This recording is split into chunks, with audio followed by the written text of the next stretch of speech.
He cold. She belongs to the streets.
Just treat your body, your mind.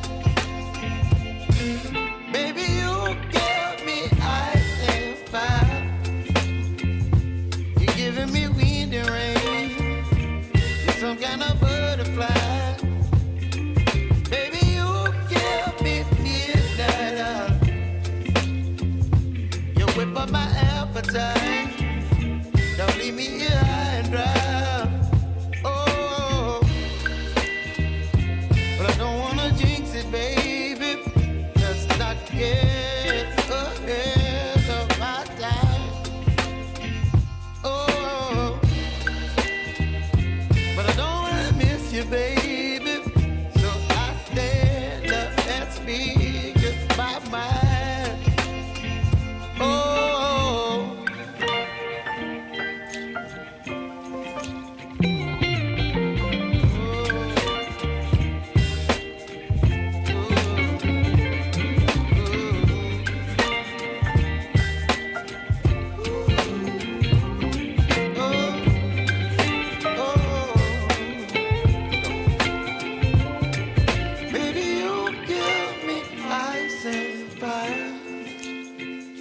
You're channeling wind and rain. You're some kind of butterfly.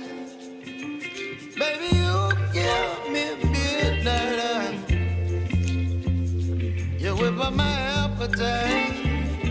Don't leave me here high and dry. Baby, you give me ice and fire. You're channeling wind and rain. You're some kind of butterfly.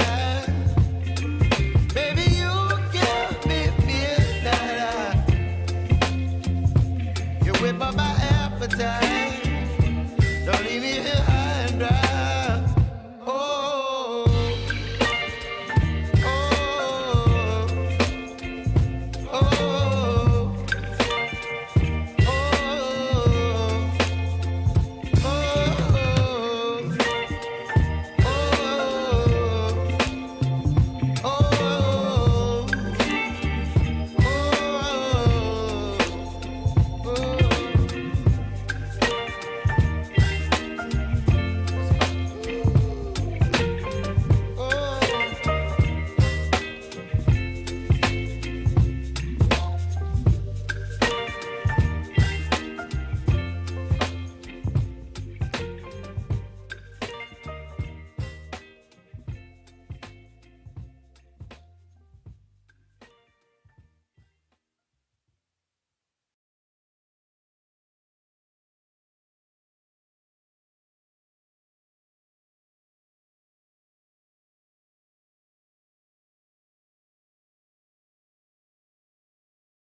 Good evening, Cart Before the Horse Nation.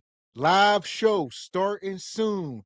Make sure you get your popcorn, get you a glass of wine, roll your doob, whatever you got to do. Show starting shortly.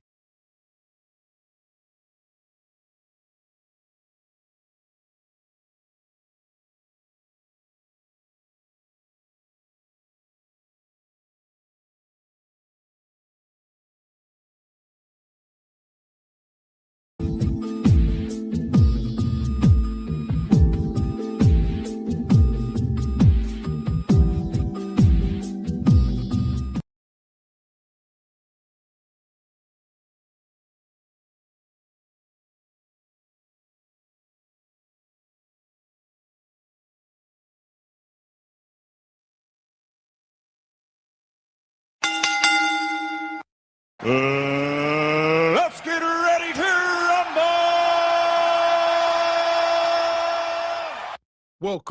Welcome. Live Saturday night, Regal Rumble, brought to you by Cart Before the Horse Productions. How you feeling tonight, Mr. Walker? Yes, sir. I am feeling freaking-tastic per usual. Good evening, ladies and gentlemen, El Nug Nugs and Le Bonquishas. Welcome to Cart Before the Horse Regal Rumble, in affiliation with the Bougie Negro Podcast, and also, as all you Negroes know, in association with Ain't No Fun Once the Rabbits Got the Gun Entertainment.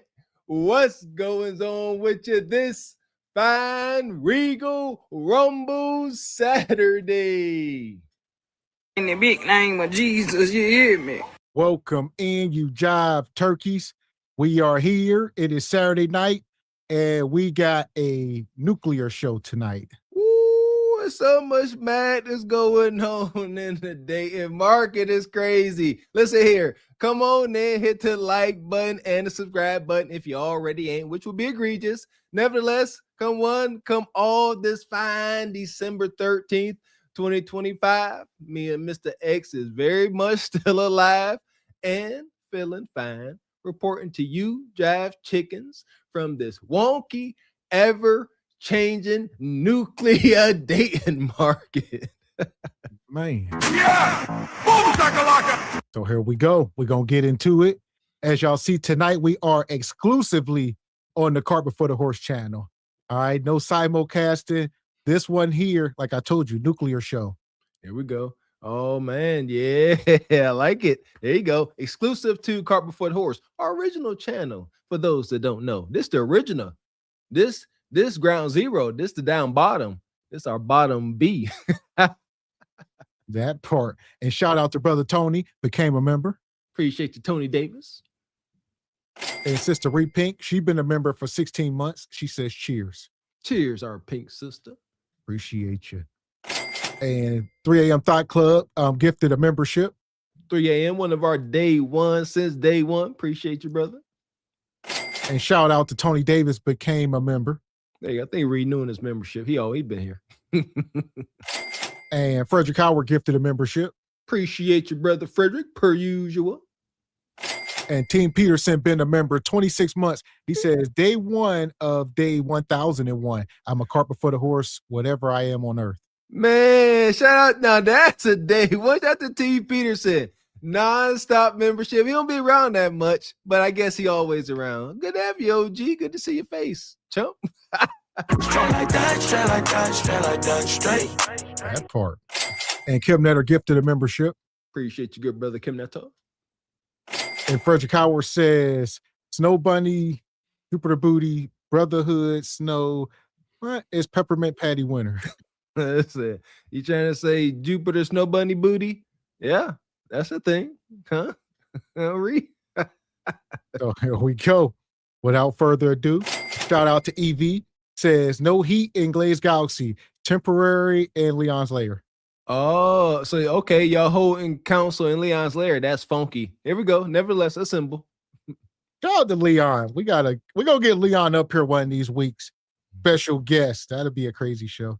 Yeah, man. Leon got some things in the works. Yeah, Leon. can he talk about it? But yes, he does. Jeez, Louise. I don't even know much. Yeah, Leon, we're gonna talk. I just seen a little bit. I was afraid to read too much into it, so I can't say much because I ain't read much. But yeah, but he got some things where it's a lot going on. Shout out to you, Leon. We gonna dig up the courage to dig further to what you got going on. That part. Until then, here we go. Shout out to the ladies. Shout out Sister Ebony Dean. Hey everybody, happy Saturday. Welcome in. Good to see you. Had that weather scare. Yes, we're good here in Seattle now, so it's good. I do find the red you got on a little ironic because they said the new Pennywise, came out like all red, like they was talking about how the culture was bigging them up, and you out here about to float. You got on Pennywise right. Red. Hey, this is the SOS red. Come save me. I need help. SOS. There we go. And Sister Raquel.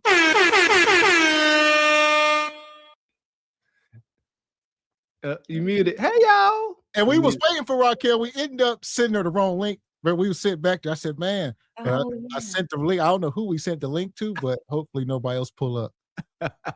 And also, like Mr. Walker said, we got the weather going. So no Sister Anna tonight. She's snowed in. All right, we getting snowed in right now. Yeah, it's snowing like crazy. Yeah, so if we get shut down, blame it on bitter ass old man winter. But where you at? Let's see. Mic check. Nope. That's on us. That's our fault, Raquel. We should have had you up. Yep. Sorry. We played you. Our bad. We acting like some ninjas. It really was. We had a ninja moment, but nonetheless, we made it. We're here. All right. Like I said, y'all see the thumbnail. Y'all see the title. We talking the dating market is pure dysfunction and chaos. Toxic loving out here. Ain't no doubt about it. Goes without saying, and it's sad if you ask me. You know, I dare I say, I love love. I do, man. And today, love is gone. Even the PIMPs is saying it, y'all, because folks are too afraid to be vulnerable. Y'all afraid to put all y'all cards on the table. Say, this is me, broken and battered. Do you take me as I am? Y'all afraid. So it's all toxic. It's who got the most leverage. Who can get this person? Can I get her weenie drunk? Is she gonna get me Kudakai or tipsy? You know, is it gonna be financial leverage involved? It's all toxic. What you got, Ebony, before we get going? No, I agree with it all. This week has been wild, and I just can't wait to get into it because there's been a lot of crazy stories, a lot of them. For sure. Well, like I said, we got a lot to talk about. We're going to get Sister Raquel up here, make sure her mic good. And like I said, shout out to Sister Anna. Hopefully the snow, you don't get too snowed in. It's unfortunate. There we go. Ooh, gotta have them tires, them decent tires around here. Like, I can't help but reflect on my childhood as, you know, things arise, seasons come about, you know, natural disasters, floodings and snowstorms. And I'm like, you know what? I remember when I was a kid, if it snowed a little bit, wasn't nobody in our family driving. Why? One, because it was so bad, because everybody's tires was bald, like NASCAR tires. They couldn't afford to hit a pebble, let alone traverse the snowy hills of Pennsylvania. Right. I know with our family, it was every income tax we was getting a new car, and they were some buckets. So we definitely couldn't be rolling around in the snow. Listen, the blizzard of 93, my grandma, God rest her soul, she hit the lotto around that time. Wow. And she went and bought one of those old, like New York, Chrysler New Yorker style bodies in the 80s. And it talked. We in the projects. We in like semi-high rise projects, mind you. And my grandma got this gold car and it talked. What do you got in? Like, welcome. It was all robotic. Back in the 1993. So yeah, talking about buckets, but that was like, we was the hottest family on the block for a while. Grandma had the talking car that she barely could drive. But yeah. That's too funny. Yeah, I think my grandfather had one of those. That was like the church. That was our Sunday car when we would go to church with them on Sundays. Type-ish. Mm-hmm. Yeah, this one no car you just got in. No, like you had to have plans and had to have an outfit. If you didn't have a proper outfit, you wasn't getting in Gam's gold. I don't know what it was. I don't know the brand. I just know it talked. We was project babies. Yeah, I think he had a Park Avenue, and I remember we would go to Eaton Park after church. So that was like the Sunday thing. We'd go to church, then go to Eaton Park. Yeah, that was rare. Yeah, it wasn't Eaton Park. Every now and again, you go to church and your rich auntie or somebody would take us to Ponderosa. Oh yeah. Yeah, that was Ponderosa to me was like Kennywood. Right. And shout out to B. Wyatt. He says, Mr. Walker, how did you get here so fast after wrestling Cody Rhodes? Cody Rhodes. Trying to say I look like a wrestler. Who is that? I forget what y'all used to say I look like. That's cool. Some Kingston guy. Yeah, that's Kofi Kingston. No, I'm not. Go ahead with y'all mess. No, I'm not a wrestler. But shout out to the wrestlers. I hate it. Yo, Wiley. Welcome back. Hey, can you hear me now? Nope. Yeah. No. No. No, we hear you. We hear you. Hey, Raquel. We hear you. We hear you. I'm playing. You good? Oh, hey y'all. Happy Saturday, everyone. Happy Saturday. Welcome in. Welcome in. Sorry about that, Raquel. Like the turtleneck. Thank you. They say my turtlenecks is one-time use because my head's so big. Oh my God. No, your head's not big. Yes, it is. And shout out, Brother James. He says, salute, fellas. Been down for a minute. I'm back now. Let's go. Yeah, good to see you, brother. Y'all take care of yourself now. Well, here we go. Like we say, we diving straight in tonight. Nothing but toxic loving. All right. So it can be. So we're going to start here. Hit the like button. I feel bad for you, gentlemen. Before the show get going, my heart goes out to the dating market. Yeah, I been said it. I don't envy y'all. God bless y'all. Keep fighting, though. Don't give up on the fight, no matter how painful it is.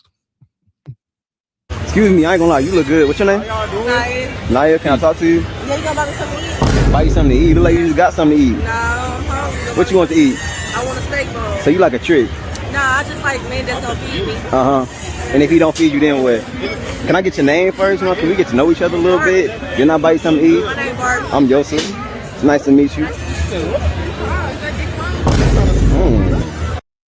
This is amazing. They look at these hood boogers out here pocket checking them. They know all y'all want is Kudakata. Here's my question. How can we all make this an easier transaction? It ain't got to be so tumultuous, right? Hey, I'm Joseph. Here's what I got. I want some Kudakata. What exactly do you want? Oh, you want a steak bowl? Oh, some Casamigos? That's it?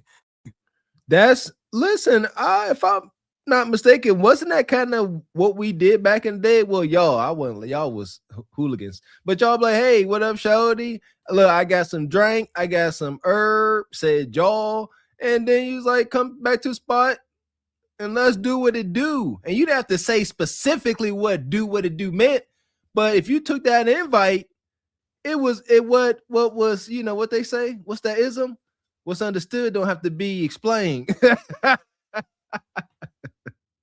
mean, look at her. I mean, what you got? I mean, she come out here looking like she's selling, and they want some.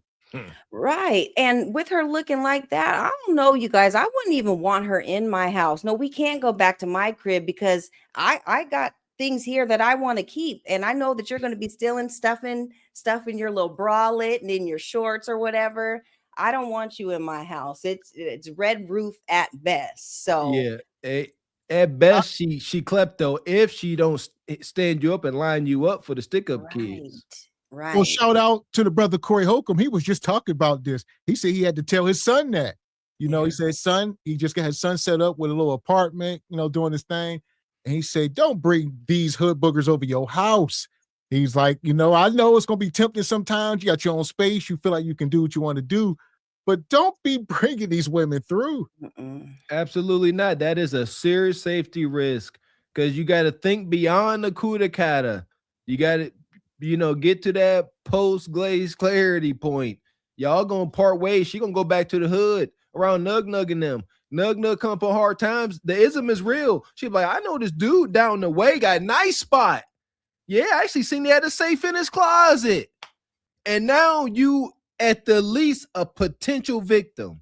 Next you know, hey, big head, just be careful. There you go. Be careful of, that's another part of the setup, the call back too. If she don't try to get you, just don't bring them to your house. They don't know your address. Shoot. Facts. What you got, Raquel? This is crazy. Her mouth, it just is like, it's a no for me. I would be afraid for her to put her mouth on me. I don't know what he is attracted to or why he is stopping her. I would be trying to get as far away from her as I could. It just looks dingy. Her makeup doesn't quite match. Yeah. Like it kind of looks like she's like got morgue makeup on and then she's got the like Louisiana grill in her mouth from like the No Limit Soldier era. It's too much. Well, hold on. She got diamonds on her belt. No, those are rhinestones. Those are rhinestones. Those are made from the finest plastique. Right. He see low hanging fruit. Look at her. What y'all say? Look at her body. The body is a mother. The body is doing something, And so that's a lot of times the body is doing crack fit. Look, a lot of guys don't even look above the neck, as Mr. X would say. They from the neck down. They don't even see none of this. Neck down. So they see collarbones. They're like, it's level. Some guys is, if you lucky, they neck down. Some guys is Kudakata down. Oh. Or just like it's I'm not making this up. They just Kudakata down.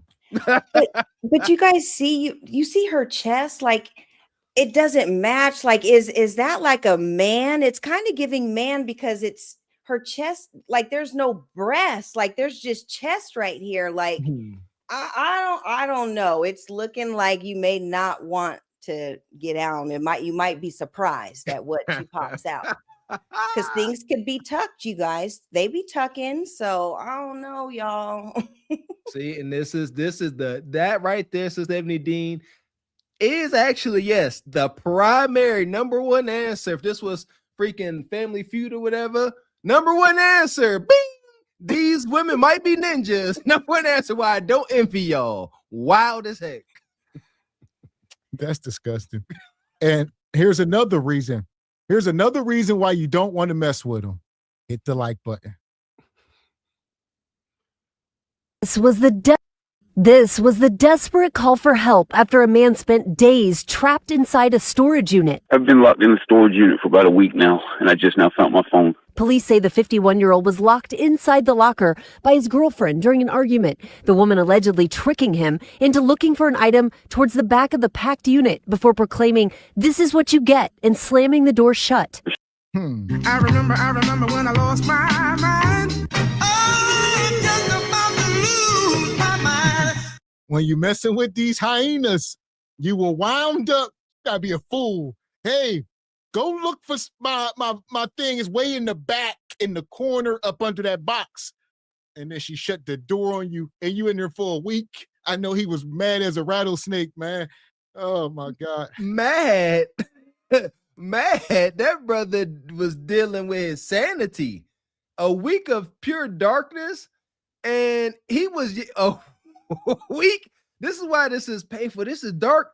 This is some old Edgar Allan Poe Pit and the Pendulum cask of the, was it Mastelato type fish, man? Buried alive, because hope was always there. You in the storage unit, that thin door. I was just at my storage unit. And he probably just ha help. He went hoarse. He yelling for help because there was always hope right outside the door. That's what makes it tough. Wait, you guys, where was his phone at? I got so many questions. Meanwhile, they probably got put out somewhere, so they had to put all of their belongings. So they probably had a full setup in that storage unit, all the furniture, everything from where they got kicked out at. So they're probably sleeping on somebody's couch, and all their stuff is there. But where was his phone? Like, she's bold, man. And how did it stay charged for a week? Ain't nobody's phone out here stay charged for a week. Pap got that flip phone. He couldn't find his flip phone. Or it was still in the truck. It was probably hooked up to the charger in the truck still. She knew. But do you have storage units? Like, my storage unit is like chucked full. Like, there's we can walk around in there, but if you were to just throw my phone from the door that you close in there, it would take me forever to find it because I gotta move everything or see where it fell in between. But thank God for a week, his phone kept charged.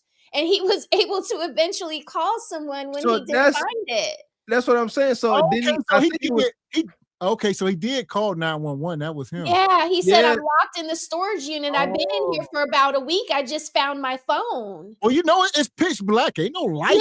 Yeah. It's dark in there 24 hours a day. It's pitch black in there. And ain't nobody calling him. So, you know, you just sitting there, you like, I'm waiting for my phone to do, it's going to do something in the next 5 minutes at the latest. Pat phone dry as the Sahara. So my storage unit is inside of a building. So even though it would be probably pitch black in there, we still have that overlight. You know, because there's no roof on it. I mean, it's like a cage over it, but we can still see the light. Well, this ain't so that. We would have this is light. Outside. Y'all got this would be pitch black. Yeah, you got bougie. Just say we got bougie. I never seen that kind of storage until my friend played in the NFL. He moved and he said, I'm putting my stuff in storage. And I'm I'm like, why you doing that? You got too much bread for that. And then he showed me that story. I said, oh, so you just described that story. So It's I know where that's you bougie. switch out your furniture when you Right. like want You're your bougie, winter you're furniture. bougie. Right. Wait, but you guys, she was trying to delete him. She left him there for a whole week. She never came back to check on him. I can understand maybe an hour to teach him a lesson, but a week, y'all. Here's the question. What does it take as a woman to do something like this? Cheating. Look at Raquel. Cheating. She turned to the She real done life. caught Negro. she done caught Mary Beth in the pool or in the house some kind Yeah. of way when she was just supposed to be coming over for a cup of sugar. She done came over there and got, some gok or done ate some gooch pie, and she was upset. And so, yeah, she threw that phone in there, slammed it shut, and told him to figure it out. And it took him a week to do so. Now, what's worse? You want to bring Gooch into it? What's worse? If you be like, no, you got gok from, like, no, I didn't. He said, I wouldn't disrespect you like that. I just had her eat my gooch. Are you, No. you cool with that? No. No. No. None of it's cool, but I think Is it worth deleting a man, Ebony? What we talking about? no, it's not. But I mean, maybe But if he got somebody pregnant, because that's like you're out of bounds. Like if you just did something completely disrespectful like that, you might get a 24-hour hold in a storage unit, but I ain't leaving you in there for no week. see, here's the thing. I personally, I believe in a crime of passion, so I dare not play these wicked games. When you really like somebody, like you don't do things like that. Cause I get it. I ain't saying I never do nothing like that, but I don't conjure up them demons especially when a woman really like you, and she just don't play them games. Y'all I'd be visiting you from behind, on the other side of the door. You find your phone yet? Oh man. when that's Mary crazy. Beth was bringing you that cup of sugar and eating your gooch, you was quick on the draw with your phone. And now here we go. You still ain't found it. I'd be like, see you tomorrow. See, Raquel, you would have been talking the whole time for the whole week. You would have been taunting that man, that poor man. See, I'm the worst person because I'm very claustrophobic. And I know, listen here, I would have turned it to the juggernaut. I'd have used this big old head for something. Whack, clack, clack, yow. I'd have been up out of there. Oh, this is too much. And here's the thing. The woman should be brought up on charges. This got to be attempted something. Yes, attempted deletion for sure. A week? How long can you go without water? What did he drink? Where did he poo? What's the situation inside that? Well, he got to prove that she locked him in there, right? That's like kidnapping, I think. Kidnapping or but how can he prove it? Is there cameras? Yeah, Yes. I'm pretty sure there are cameras there. So they'll get her like tossing the phone and slamming the thing down and running away. I'm sure they'll have one of those 3 points on camera. Those places are scooped up with cameras. I agree, but I noticed mine did have a blind spot. Shout out to my mom and dad. Always made me look for blind spots. And I was like, and so what if he in that blind spot? So he just fought for his life and sanity. Now he got to go to the local authorities and convince them if that place don't got footage or there was a glitch in the security system, and they're like, Mister, we don't know what to tell you. Now he could literally have got locked in there for a week. And man, they make cowboy songs about this. I went down to the hardware store. Got me a big old 44. Wait, but even at the entrance, like even if there was a blind spot near the unit, they usually have cameras near the entrance, like when you type your code in or whatever. So if they notice 2 people in the truck or in the car and then only one came out, something happened. Bonquisha, where's your man? Gotta get that footage. Get that footage. Or that big old 40. Reasonable doubt. It's a reasonable doubt there. I don't know. They got an argument she pulled off. Yeah. He got to prove that. That's tough. Like I say, he gonna walk into that police station. Keep that funk on you. You gotta have evidence. Go and get your nephew's camera phone because he got this damn flip phone that stayed charged for a week. I'm stressing this. Y'all would act like y'all don't Show me one of y'all leave y'all phones off the charger for 2 days. Exactly. Shaking your head. It's over. How was his phone charged for a week? He didn't have even a camera phone. So go get somebody a camera phone. Take a picture of the spot you had the boo-boo and pee-pee in so they can see. They need evidence of you being in there for a week. Man, listen, it's the burden of a man. They're going to tell him to kick rocks. It's unfortunate. I'm letting it go. Let's see.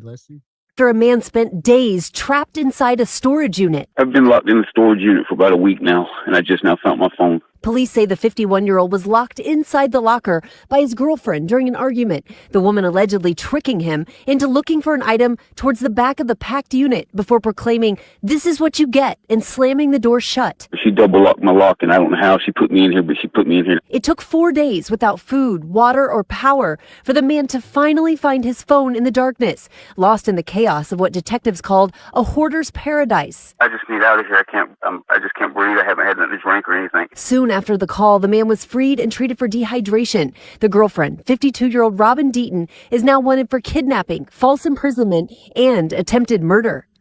Police say if the weather had been colder, he could have died in there. And a man just called me and called Trey and said, "Trey, they're fishing in the pond." He said, "Lock them up." Oh, man. Lock them up. We about to leave, man. You better leave, because I can tell you, he just called it on. When Sheriff John Brown come for you. You muted, Mr. X. Justice is served. Okay. I said, let this play for a minute. Let's get it all in. So she was a year older than him, 51 and 52. They too damn old to be acting like this. Sound like some crackhead activity. I'm getting a tinge. Yeah, big time. Some hard narcotic was definitely involved, if you ask me. Because again, how did he stay alive in there without water and food? I would say heavy drugs kept him alive. Oh, hold on.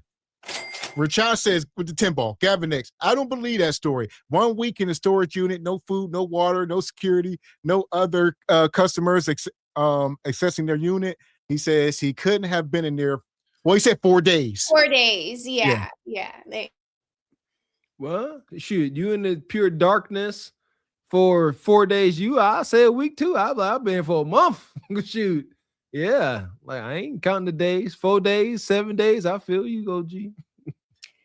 Now, didn't they say, I heard this before, I don't know how much it's true, but if you were ever stranded somewhere, like if you drink your urine, it's already purified. So, yeah. I mean, I'm just saying, it's liquid. Yeah. It's already been. Is this camera on me? Yes, it's on. That's stupid. Use your common sense. I often do think about, I think every man think about, like, how far will I go to survive? You know what I mean? And I often think about that, like, would I? And I'm just like, you know what? I don't have a lust for life like that. I'm okay. I'm okay with going to the great and beyond. I'm all right. I ain't got to drink more. I mean, I got to have like chapped lips. Like I got to be like on my last dying breath. Like I have really got to be towards the end of it because, and let me tell you, once they let me out of there, they better find you before I do because it's going to be some smoke in the city right where you at, right when I see you. That's my mom used to smoke in the city. Yeah, I ain't drinking it. No thing. I just go on. I'm just gonna perish.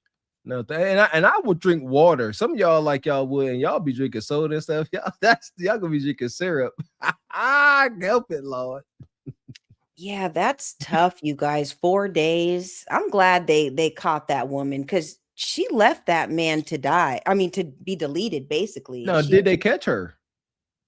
Well, there's a warrant now, I think. Yeah, she on the run. Yeah, she's still on the loose. 52-year-old Gam out here, not orange, but she dangerous.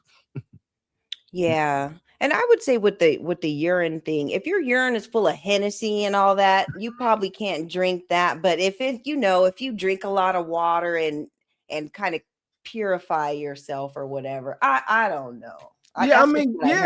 The theory is yes, go for it. Like I said, I'm not gonna do it. I was gonna say shout out to the one boxer. He used to do it as part of his training. Was it Canelo? Not Canelo. I don't want to put that on him. But one Alvarez, one of those Mexican guys, he used to do as part of his training, getting ready for a fight. He thought it made him stronger as part of some religion he was practicing, you know, and he was getting dark with it. He was drinking his own urine during training. I know y'all know in the chat, y'all say it. Okay. Yeah, I get like, yeah, spiritual stuff, whatever. You know, it's my understanding that that's waste, bodily waste, your body getting rid of it for a reason, you know, but yeah, I just rather not. Not Pacquiao. There you go. Man, well, I know G Honda good. Maybe that's him. Sounds good. One of them guys. Sound good, G Honda. There you go. All right, people co-signing. There you go. So Manuel Marquez, that was him. There you go. How long is it gonna keep you alive? You know what I mean? I don't know. That's just wild. What's that next batch coming out you, boy? That's just wild. That's wild. Fact, Latin athletes is different discipline to drink. Something about their culture, wherever he from, and you know, they practice different stuff. Right. Like, okay, there you go, Bob. I said the answer is yes. You know, I mean, the answer is I say stopped doing it. He stopped doing it for like some type of medical. I don't know. So look into it. But he did stop. No, don't do that, you guys. There's a reason why it comes out of your body, and it should stay out of your body. So unless it's a dire circumstance, like you're inside of an avalanche and there's nobody to come and get you, no, you're just in a storage unit. You need to be kicking and hollering and screaming before you be that little finding thin door. a way to like get your pee back into your body. Like, come on, guys. That little thin door. See, he 50-some years old. If you are strapping, healthy, middle-aged man like myself, they gonna think it's a dang going Regilda. And as my daughter was saying, like Regilda. Yeah, yeah. Listen, maybe I'm a woman, so you're saying you would use your brute strength. I'm using, you know, something heavy, you know, to like hit on the door to like get somebody to come and figure out what is that knocking. They're gonna hear it so often, they're gonna be like, let's go figure out what that is. There you go. Something. Just banging. Yeah, something. But I'm attack the corners. Get up under something. Yeah, I'm getting up out of there. It's gonna be heavy damage. I'm gonna be worried about the bill they're gonna find me because I'm getting up out of there. I ain't standing there for no day. That's a long time. I agree. And shout out to Black Unity. He says, 51, you too old to be involved in this BS unless you're a nug without resources. Or heavy drugs. There you go. And James Burton says, are you playing a different screen format? Yes. So depending on what you're watching on, you could be watching the vertical or the horizontal. There you go. Classic or modern. So yes. So if you don't like the one you on, just go to the main page and switch over. Yeah, I prefer the main page. I like the vertical too. It brings in a lot of new crazy folks. I know a lot of y'all, I guess it's a cell phone thing when you're on your phone. But nonetheless, here we are. We are talking about the dating market. Tonight about to start snowballing real fast. All right. Pure chaos. Let's get into it. Poor brother from Michigan. I'm not no threat to you. Scared of 18. Yes, I'm scared of you. What you did to me, bro? But why are you damaging stuff? I turned 18 in this whole month. The fuck you did Here. to me? You recording this shit, but you act like I don't got recordings of your ass. You never did nothing to me? No, stop. Here. Stop. Bro, cause you on some weird ass stuff. Come on. You want to get clout off a motherfucker? I don't want no clout. You a clout ass. I don't want no clout. I just want my. I just don't want you damaging nothing. Here you go, you Rick. I just don't want nothing damaged, bro. You damaging stuff. You swinging stuff. You doing all this. Here. Here you go the Ricks. Here you go the Ricks. I'm in my house. I'm gonna get my shit, but here's the Ricks. Here's the Ricks. Here's the Ricks. Here's the Ricks. Here's the Ricks. What you doing all this shit for? Like, this shit don't even make no sense, bro. Because say you love somebody. No, because you damaging stuff, though. You damaging stuff. You're damaging stuff. But why are you damaging stuff? Here. Why are you damaging stuff? What you just did to me? You some weird shit. I'm not damaging your shit. Your shit is right here. You threw all this stuff on the floor, bro. You slinging stuff. The fan all the way in here on the goddamn kitchen floor. You kicking stuff. Water on here. Water all on the floor is wet. You recording this shit, but you act like I don't got Here. recordings of your ass. Move, nigga. I'm picking up your ricks for you. I'm helping you out. You don't have to help me. Why can't I help you out? Help me. I'm assisting you. Yes, I'm assisting you because it looks like you need help. Oh, stop it for a minute. We talking about toxic loving. All right, I think most of us probably been here in high school or something, but this, she said she 18, granted, and she's saying it to him as if he's older than her. He said, I'm 18, you know, what is he, 25? Don't know. Who apartment? I guess it's his house. Couldn't be mama house. Where mama at? Don't know. There you go. Listen here, fellas. It's another thing, too. Y'all want to be dealing with these young Thunderbacks, 18, and you a little bit older. It may not be anything wrong with it, but they will paint that picture if things go awry. I'm young. I'm 18. You 24, 25, man. But she said it several times. She keeps saying it. I'm 18. She tried to drive the point home. I'm going to make this look like something if you keep playing. So she know he live. So she's like, whoever your audience is, let them know I'm 18. There you go. Be careful. Because you know what picture she's trying to paint, the most insidious kind. Right. And you can tell it sounds like it's a new relationship because if she just turned 18, we don't know, you know, for how long they've been together. Was she 17 and turned 18 and moved in? But this is not the Kevin Samuels IKEA relationship that he was talking about at all. They got their, you know, little struggle set up, which is standard for that age, you know. Everything's on the floor and no headboard but the way that she's behaving and knocking things down, it doesn't matter what kind of a place it is. You need to respect people's property and people's spaces if you want to be able to stay and act right.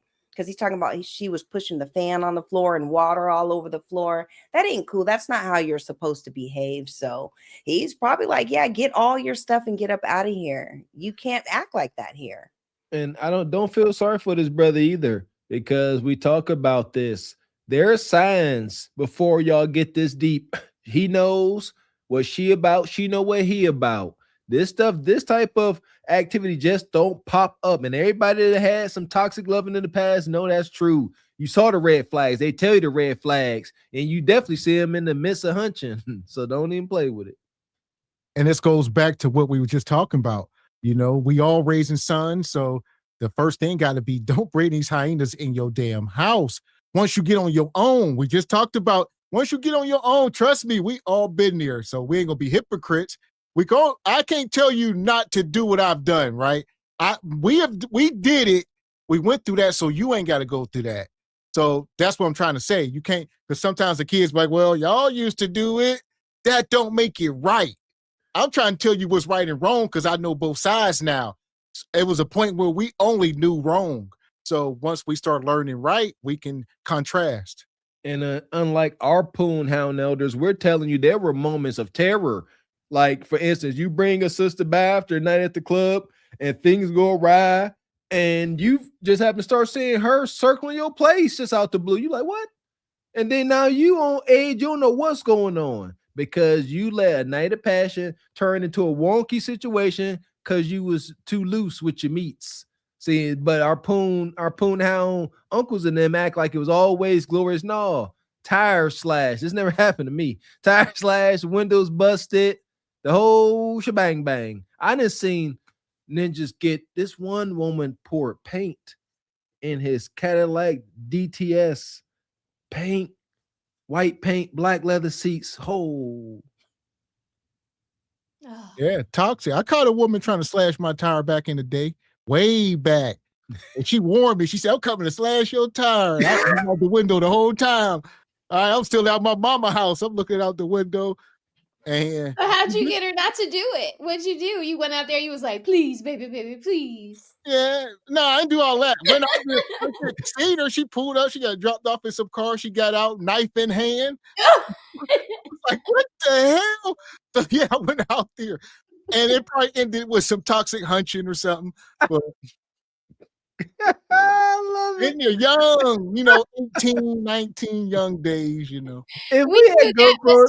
Gavin. We knew that. We knew that part. Memories. Yeah, I'll never forget the time my childhood friend, she called me. We were like 18, 19, and she found out her dude was cheating on her. And so she was like, Eb, can you ride out with me to her house? And I'm like, no, I'm not doing that.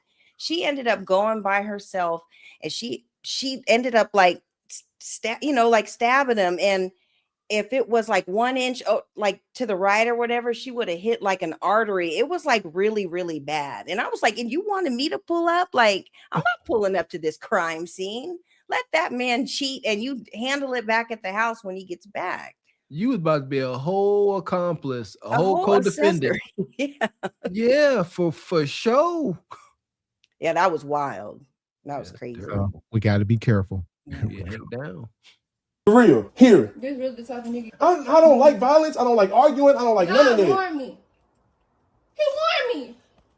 And he said you were slowly gonna reveal yourself, and now, and it's not even I'm that just trying to serious. protect my. I'm just trying to make sure that I'm safe. I have no threat to you, bro. I'm just trying to make sure I'm safe. No, I'm just trying. I want to protect my name. You're not gonna protect your name because shit already said and done and got. Here. You're not gonna protect your name. You trying to sit here and manipulate your name into something that is not gonna be. You slinging stuff around the room. You gotta know I'm a wise one. I'm not coming out with nothing on you. You come out in the shit and you know I got this shit. I'm not posting nothing on you. I just want you to leave. Delete that shit. I just want you to leave peacefully. Bro, I'm not no threat to you. Scared of. What she got on? The bag is Chanel on the nightstand. You got your great grandma's nightstand and a Chevette. No. That's copyright infringement. That's bootleg piracy. All right, let's get this understood. Looks the same, huh? If they was worth a damn, they'd be sued. All right. Yeah, I knew Raquel was going. She said, No. Yeah, because if that was a real bag, sitting it on that little nightstand, that little $60 nightstand, that just don't go together. It would be like it don't match. We're talking about a $5,000 bag here. You got the IKEA bed. So there ain't nothing wrong with less like you said. There's times for this. Me and my wife, man, our IKEA bed it lasted a little bit. You got IKEA bed. She got Gam's nightstand you got from when they passed away, and then you got bootleg Chanel. It's all in a rental, in a quick flip rental.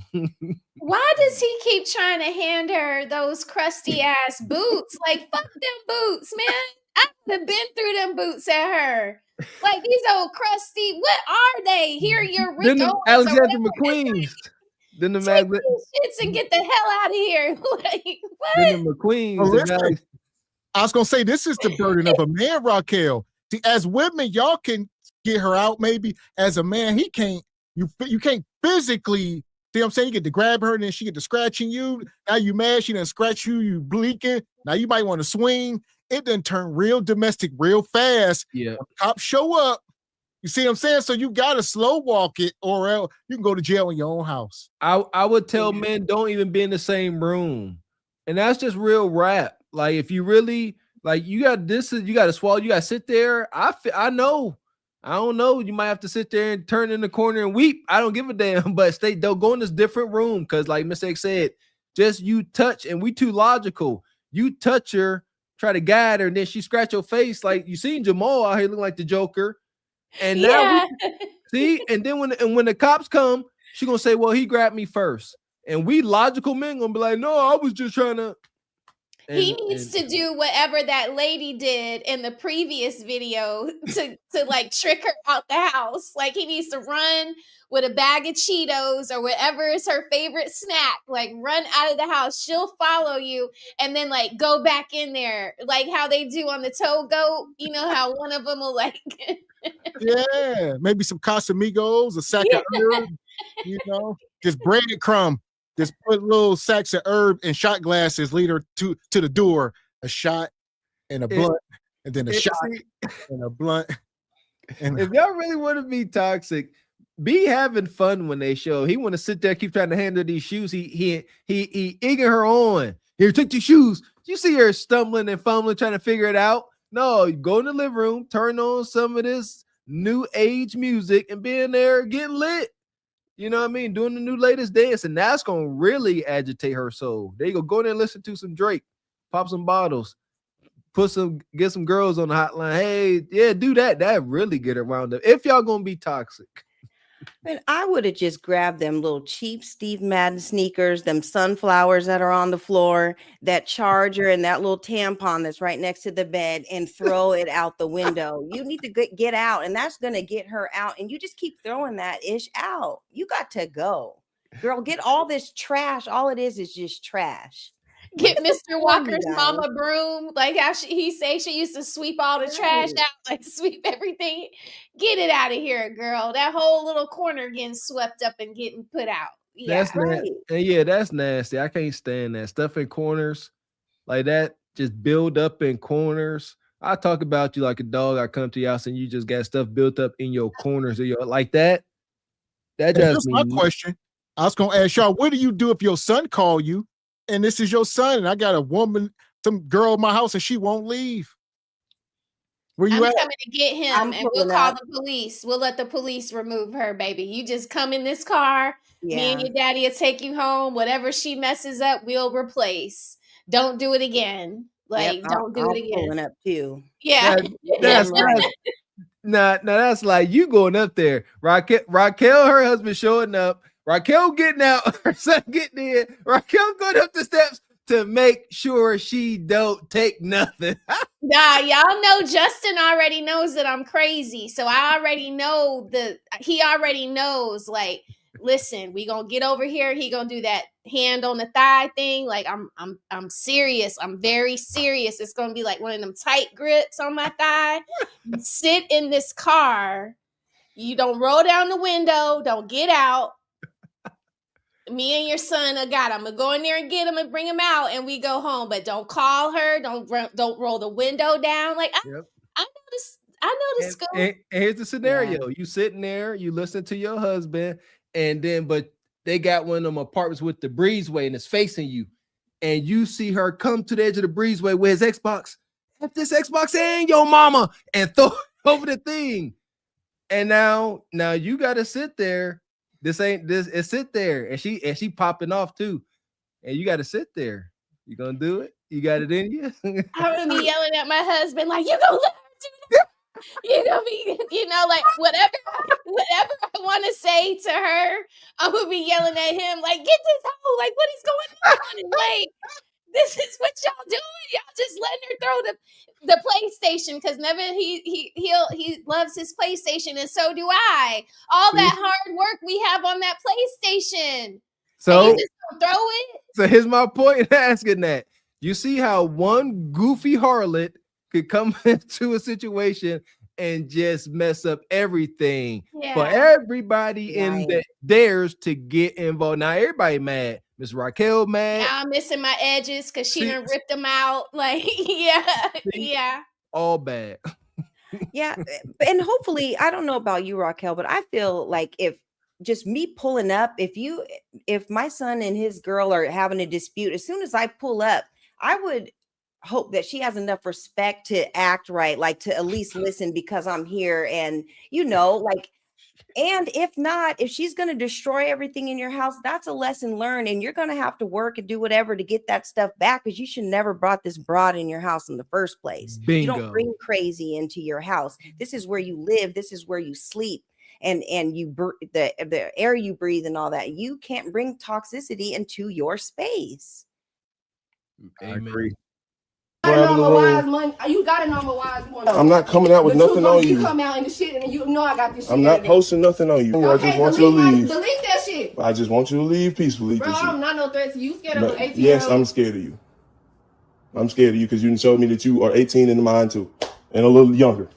So I'm just trying to make sure. I'm just trying. No, today. No, I'm saying today you showed. No, today you showed me a lot. You showed me a lot today because you seem like you want to fight. Fuck is I'm jumping up on a nigga for when I got a whole bunch of niggas to do that for me. That's what I'm saying, but you have swung on me. If I wanted to do some shit, I could have did some shit. You have swung on me. I'm just protecting myself. You was a nobody. I'm just protecting myself. I wasn't even tripping for real. Just walked in. I ain't even tripping for real. Just walked in. Just walk. If you ain't tripping, just walk. Peacefully walk. That was it. All right. Hopefully he got her up out of there. But the more it's going on, he sound older now. At first he was sounding younger. Now it sounds like he might be closer to 30. And then it's like, man, because she like, you scared of 18? Because she driving this point home. Like it's more of a gap than we think. And yeah, I don't know. I don't know. I've asked this question before. You know, I don't even think about alternate realities, you know, where I'm with my wife. But if I'm an old man, if I'm 40 years old, I don't think I know the theories, you know. I don't know if I'm reaching back for an 18-year-old. Have mercy on my soul. Like I know the talking points. I don't know. And especially one that's not under any type of instruction, because if she was living there and he's older and working and stuff like that, and she was staying there, that house should have been clean and spotless. Everything should have been in order. Food should have been made if he would have had her under the proper instruction. It looked like she just been on YouTube all day or on TikTok making videos, not doing nothing all day. So, and you got your whole makeup kit in the corner there. You need to be picking that up and getting all your stuff and getting out. It's time to go. Yeah, and he can't be that established. There you go. Like, ain't much furniture in that house. Like I said, not throwing, but you established old time or something. He do sound 30. I'd imagine you got something in your house. It's bare bones in that place. But it's probably because the last Bonquisha done ruined his spot. So this is like a reoccurring thing with him. Now the new Bonquisha's messing up the spot. He can't have nothing nice because you keep letting these women in your house. And you know what? If he keep letting him in his house, he don't deserve nothing nice now. There we go. And shout out to CDT Beats, gift of the membership. Who made those beats? Shout out to CDT.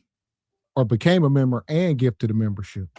Appreciate your CDT Beats. Good to see you, man. Appreciate that, brother. And shout out to Classy. He says, my nighttime of passion almost turned badly. I was Anita Baker. I was giving her the best, all I got. And she turned into Lynn Whitfield. I stopped. Ooh, thin line between love and hate. Huh? Don't be saying you love her if you don't love her, ninja. It's a thin line between love and hate. That's what happened to you, Classy. Yeah! Boom, shakalaka! And Naish says, take her to eat, pay, and then go to the restroom, leave her at the restaurant, go back, pack her stuff, then leave it at the front door. And this day, no one should be breaking up inside the house. That seems like a lot. This is why people ain't dating. That's a lot. Yeah, that's all premeditated, set up. Like, you gotta lie, take her out to eat. Now that's all a lie. Men ain't that clever. We all weird. She gonna think she about to. She gonna know. She's like, what's wrong? No, that's cool. It's cool. Just come on. It's all good. What you want? You want the ribs? When we get there. Nonetheless, good strategy, but like you said, this is why men, you know, they trying to take the path of least resistance. They taking y'all to the, you know, Super 6 motel or something. Listen, sit down, have a conversation, man. That's all. I don't know. Yeah, just tell the truth, shame the devil. Nonetheless, here we are. We're going to keep it moving. If you just came in, make sure you hit the like button. We're talking about toxic loving. That's on the schedule tonight. So here we are. It's all toxic.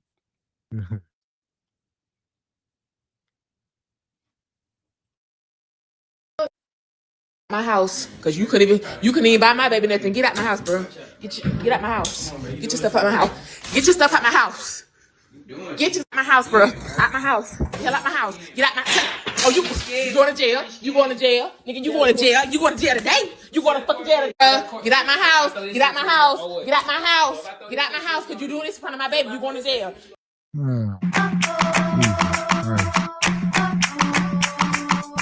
Why she just ripped that shirt off a nug?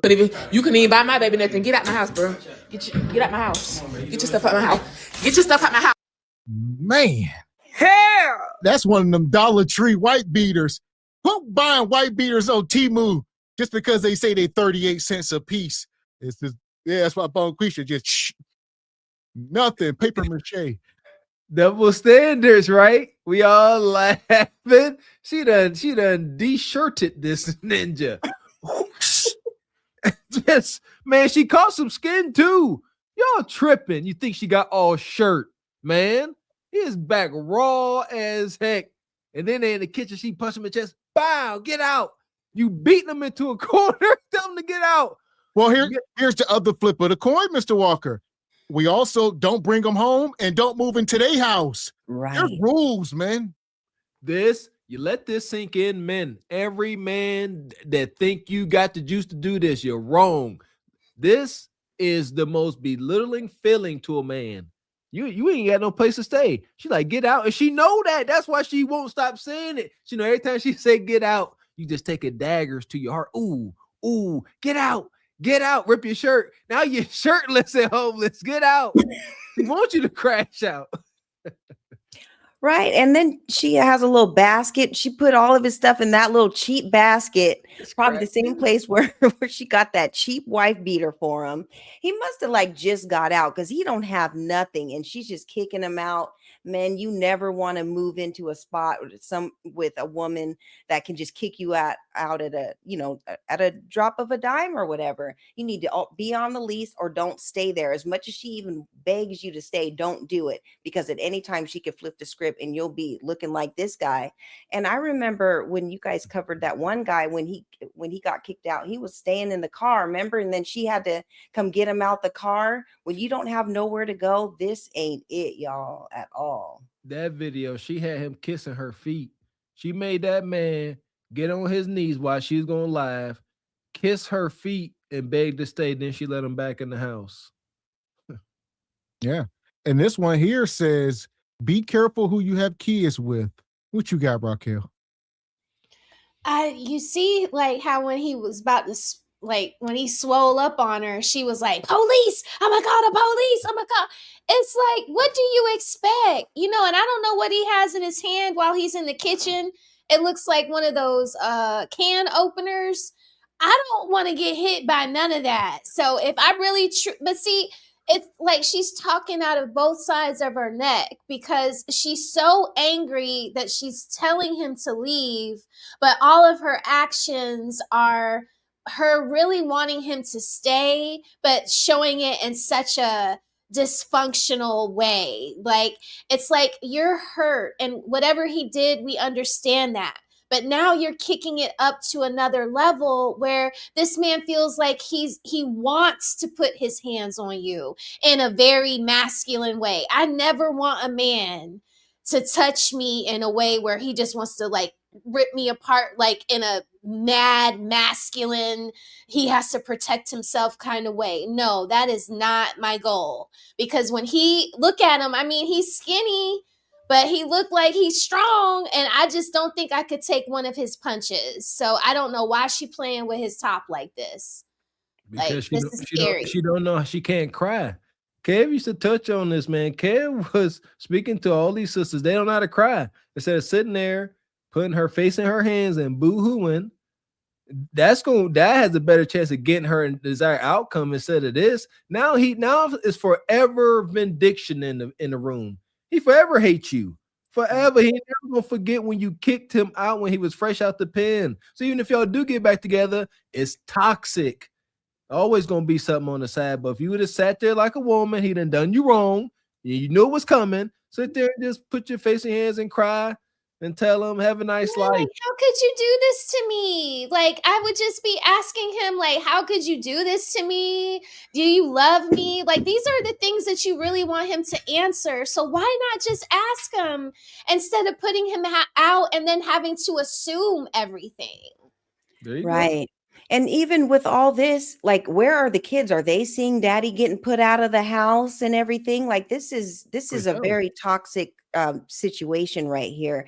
And another thing, men, please don't buy those PSD or whatever those little underwear are that are like $40-$50 a draw.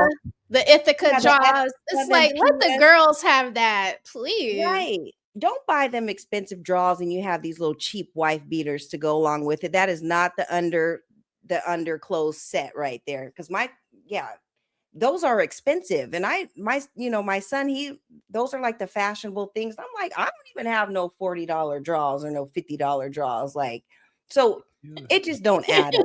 The most expensive thing that he's leaving out of that house with is them draws. That's crazy. To clock his draws. Yeah, I ain't got no fancy draws. Only for fancy occasions, for special occasions like Christmas, New Year's, birthdays. I'd be damn. Like, hold on now, Ebony. Hold on now. You know you got a little something fancy in that top drawer. Oh, for sure. Yeah, but not like for everyday wear. I mean, like they want to wear them every day for that special night, you know. I remember a while back, my wife tried to buy me something. I said, I don't know who you bought these for. You didn't buy for you didn't buy for me. Why can't y'all just be like, golly? Can't y'all just be cute and festive with us sometimes? No, see, there you go. That's the wrong word to use when you're dealing with cute. Ain't nothing cute about me, man. And ain't nothing cute about me. Ain't nothing cute I heard over the here. same thing. I heard the same thing. All we're trying to do is just like, you know, match the effort. That's all we're trying to say. Golly. Okay. Yeah, Raquel, it must be a man thing. They don't really care. They just keep it pretty basic. Yeah, they want to keep on their Nike Tech socks and call it a night. Yeah. There you go. I get some brand new Sky Zone socks for extra grip, for extra traction. I'm here for one Sometimes you need those though. Sometimes those are needed, you know, to hit that right spot. I'm here for one reason. I'm here to look cute. I'm here to work. I can see Mr. Walker walking around the house with those orange socks on, drinking up all the orange juice, just standing in front of the refrigerator. That part. You're so childish, Mr. Walker. So you'll wear them orange socks, but you won't wear the little cutesy. Okay, all right. Absolutely correct. Yep.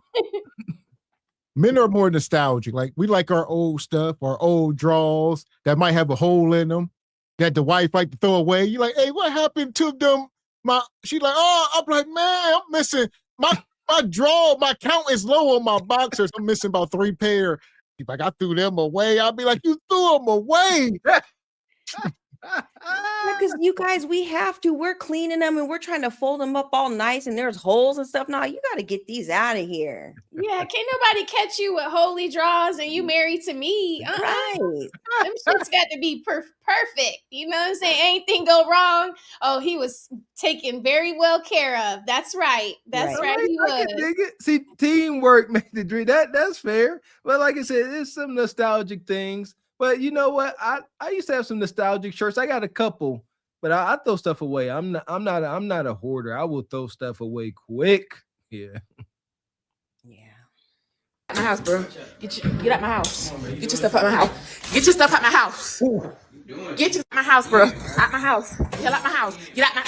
Oh, you going to jail? You going to jail, nigga? You going to jail? You going to jail today? You going to fucking jail today? Get out my house. Get out my house. Get out my house. Get out my house. Cause you doing this in front of my baby. You going to jail? You going to jail? Cause you doing all this in front of my child. You doing all this in front of my child? And you know I'm pregnant. I'm pregnant. At my house, bro. Come on, cause look at all this. You done made this mess. Look at you. He still making. Come on, go ahead. Go ahead. Go ahead.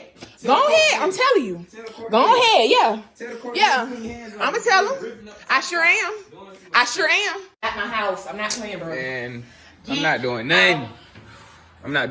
You're going to call whoever. You're going to have to do what you got to do. No. This is wicked. She's saying she pregnant. He picked up a spatula. This is a man, and you see how she cut from one video where it went from this and then his shirt off. She cut the whole scene out where she assaulted him, obviously. And he in there, he's trying to defend himself. Like Raquel said, he grabbed the can opener. He backed himself into a wall. He's afraid. Like, you know. Yeah, there was a lot going on, y'all. He's got on his Team Jordans too, and she's wait, the dog. Does the dog have on a wig too? Please go back because it looks like this. Oh man! Yeah,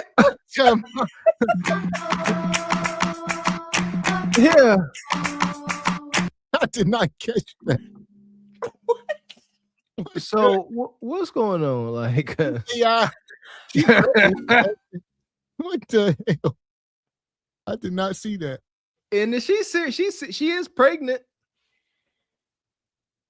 Wait, you guys, why does the dog have on the 30-inch bust down and she's carrying the dog? She's carrying the baby. She's kicking Nug Nug out. And Nug Nug, he done pushed all the markers and crayons off the table that the babies were doing their artwork. Did you guys see that too? This is a mess. Yeah, the Jenga. All that. Listen, what does the title show? It says the dating market is pure dysfunction and chaos. This looks like pure dysfunction. You got dogs with wigs on. I would say that qualifies as dysfunction. No, and chaos, both of them definitely chaotic, pure chaos. Okay, my brain is scrambled. I wanted something like my brain saying, "Is this a skit?" But then we go back to her pushing and physically accosting this man and ripping his shirt. At what cost? And there we go. And that's that. At what cost? Y'all are playing and joking, putting up. That's extreme cost. We grown. We are grown. I ain't buying it. I'm not buying it. Y'all need to stop playing. If y'all gonna be out here doing Vlogville-ish, putting wigs on dogs, put disclaimers. Say this video you are about to see is satire. It's all for jokes and play or something. If y'all gonna do Vlogville, because otherwise we taking this at face value. Y'all unhinged and pregnant and violent. Look at that side profile. Her Look at the dog's leg, like, and the belly poking out in the side view. Like, why are you so close to the dog like that and you pregnant? I love my dog. I love my dog. But there are just times where you just shouldn't be that damn close to your dog. I feel like when you're pregnant, that's one of those times where you just keep it. I don't know. This is gross. Like, and the dog, it ain't even like, what's wrong with the dog? Like, the dog ain't even like excited.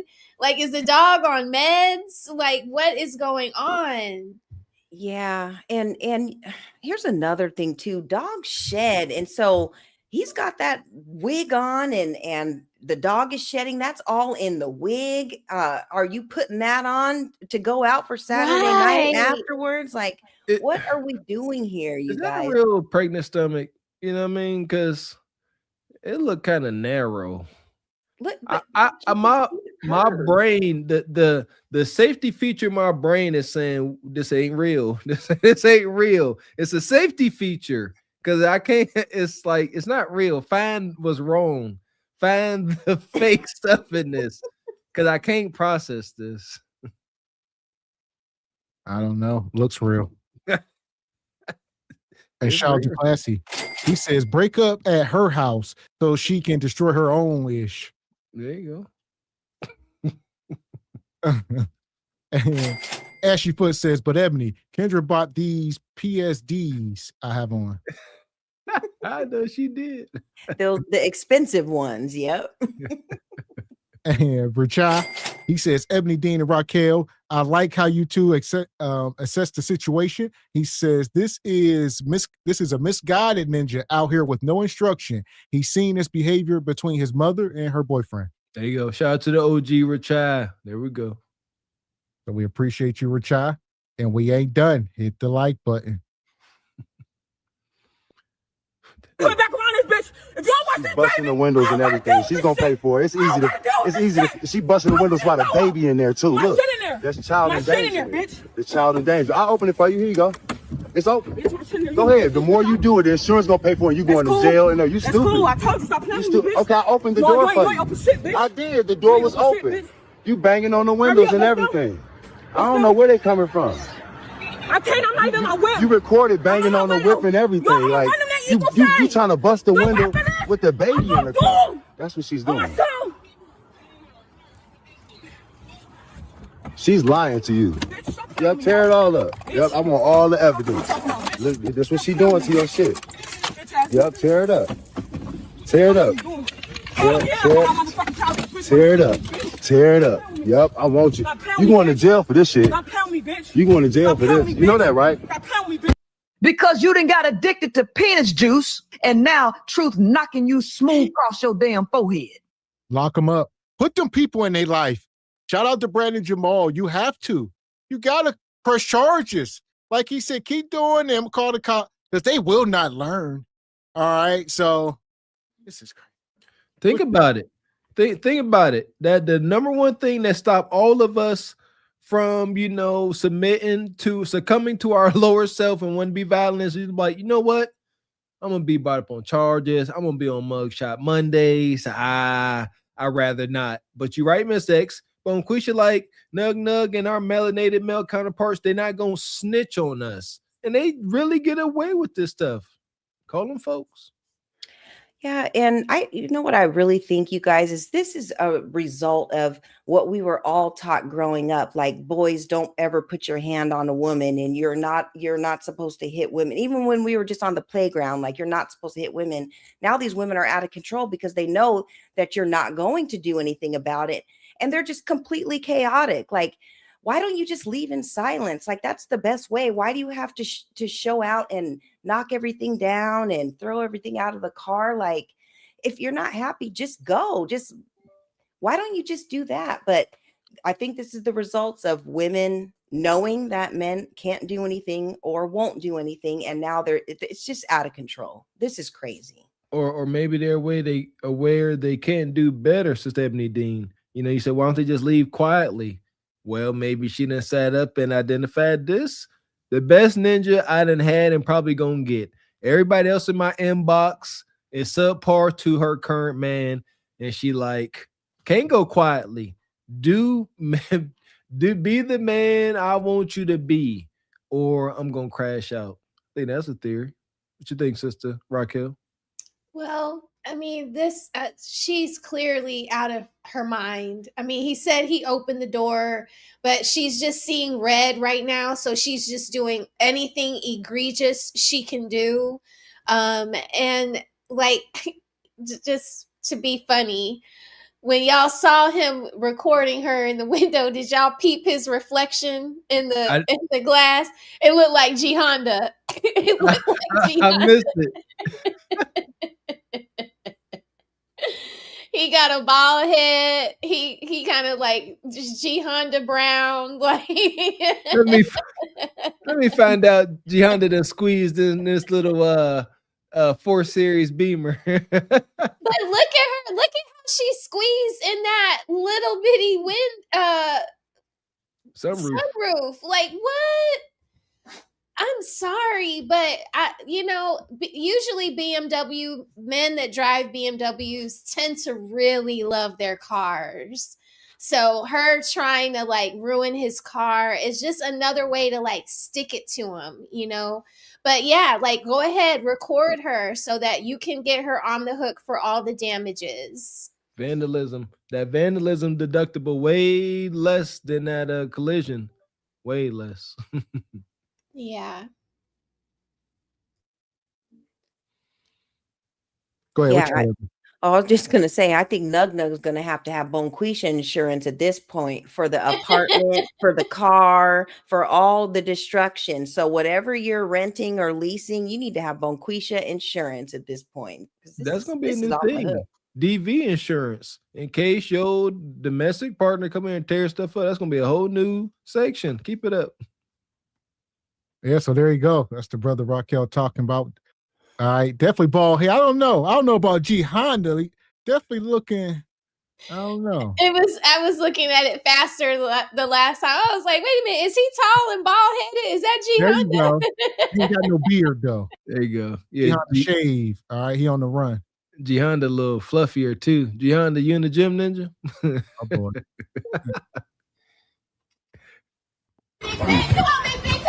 Yeah, get the fuck away from my house.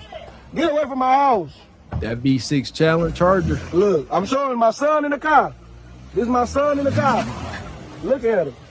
Look at him. Look at the bitch.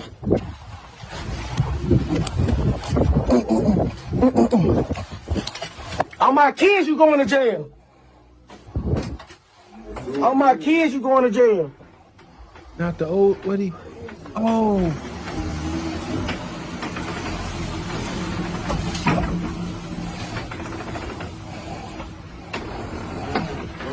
Come on back, bitch. Come on back. Come on back. Come on back. Come on back. Come on back. Come on back. Shabri, on my kids, you better than fuck not. I don't give a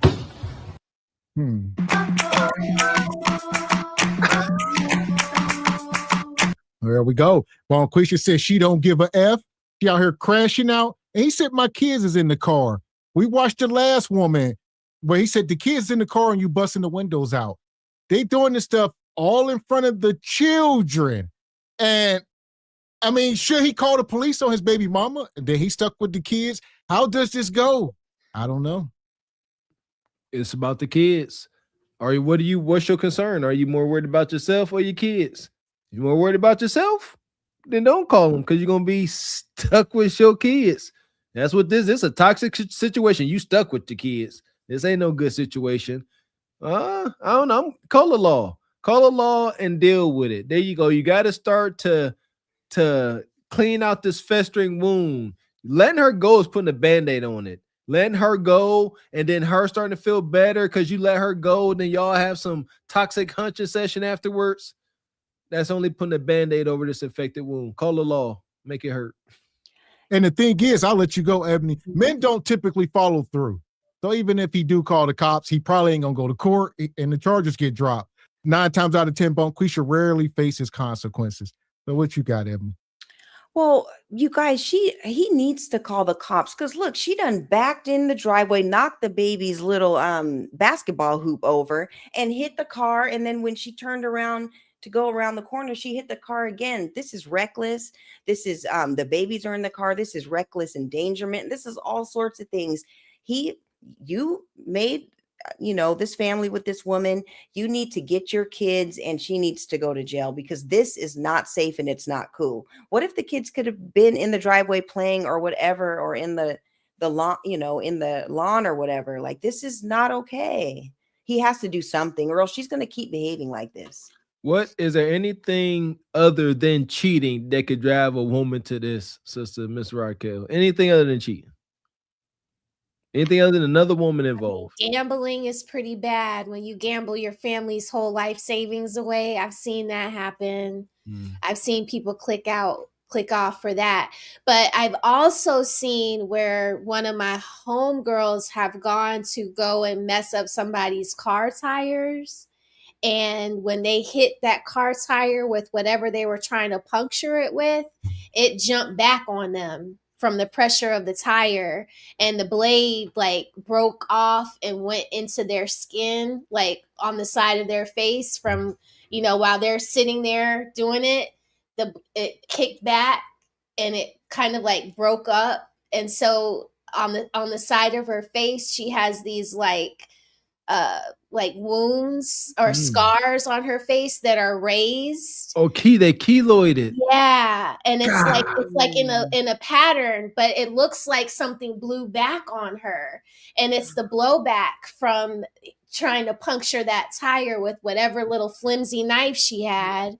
Or maybe it wasn't flimsy, but y'all be careful when y'all are, a car is how many tons or how much does a car weigh, y'all?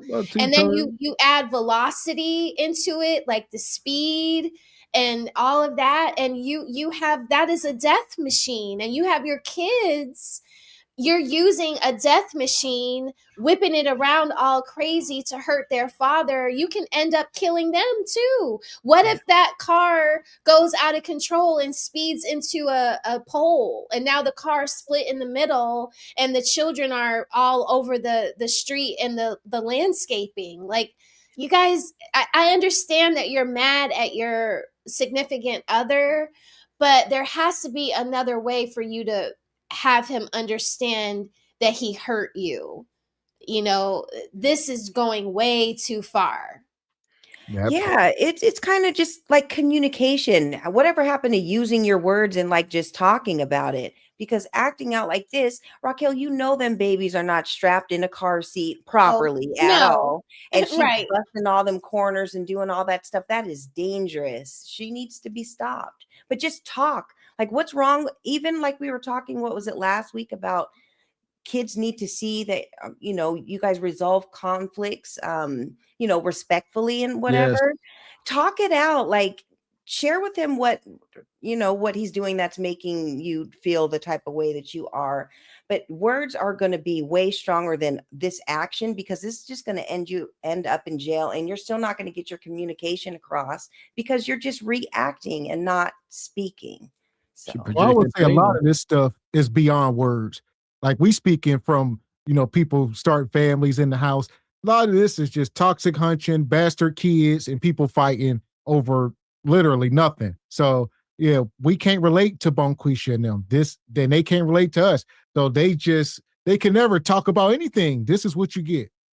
That impoverished, perpetual victim mindset. They victims. They can't sit here and think about the betterment of this situation.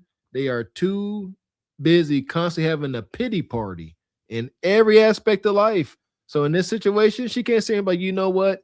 Let me just try to make this situation better. She's like, no, I'm hurting. You got to feel me. So she projected her hurt. Bitch! Damn. What are you doing? Move, baby! Move, please! He like baby stop. Y'all better watch out the way. Bitch, your shit fucked up. No, that's the classic ring. Right bro. Why? Back that bitch up, bro. Go. Yo, watch out. Back that bitch up. Watch out. Hurry up. Oh, what the fuck? Man. She caught his ass again. Oh my god. Oh shit. Damn. Oh my gosh. Hold on. We gotta catch that action. Damn. He trying to get going. Damn, we gotta jump in the coop.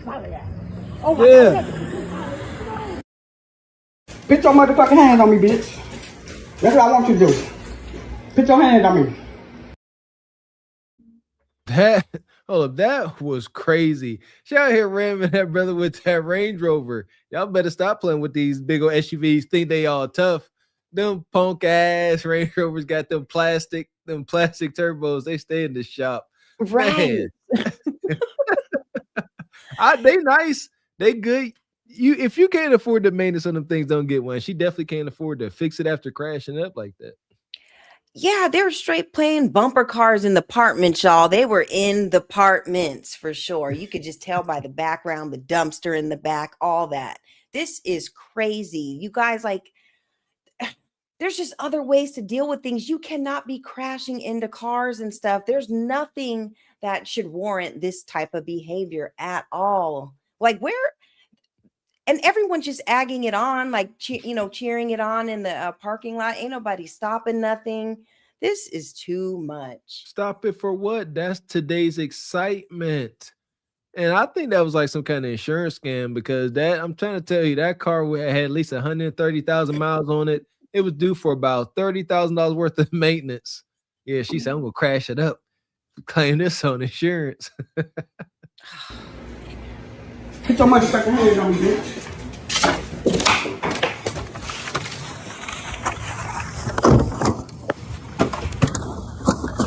That's how you want to play? Come on. That's how you want to play? Do it. I got you on record. I got you on record. I got you on record. I got you on record.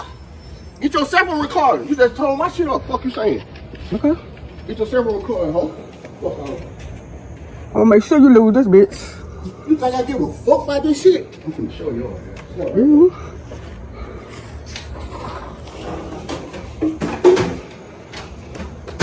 What you want? If you break my window, you going to jail. I don't give a fuck about no metro, ho. Do what you want. If you break my window.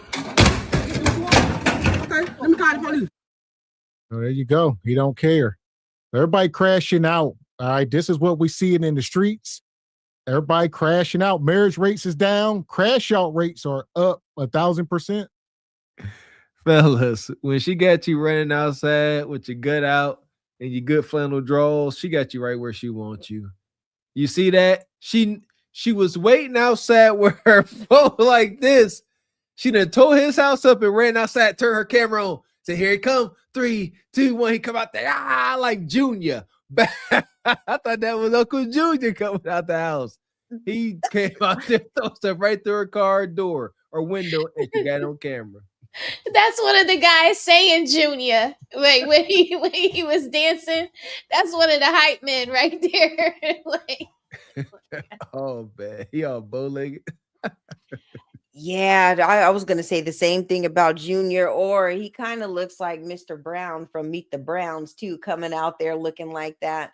But he got the microwave, y'all, and threw it at the car. She must have got caught with Dirty D Rodney or something, because he's pissed. Something is awry in this household.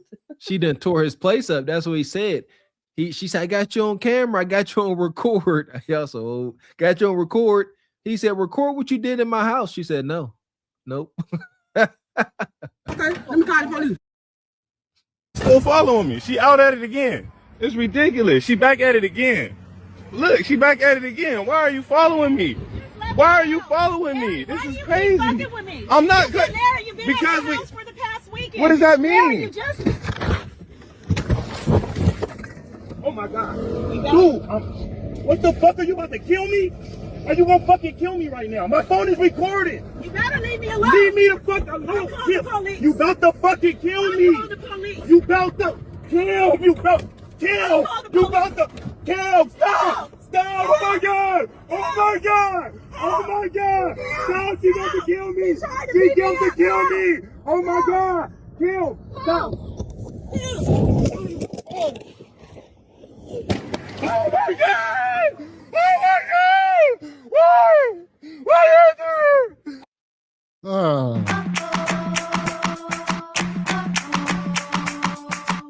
She told you let go. Look at that tattoo on her arm.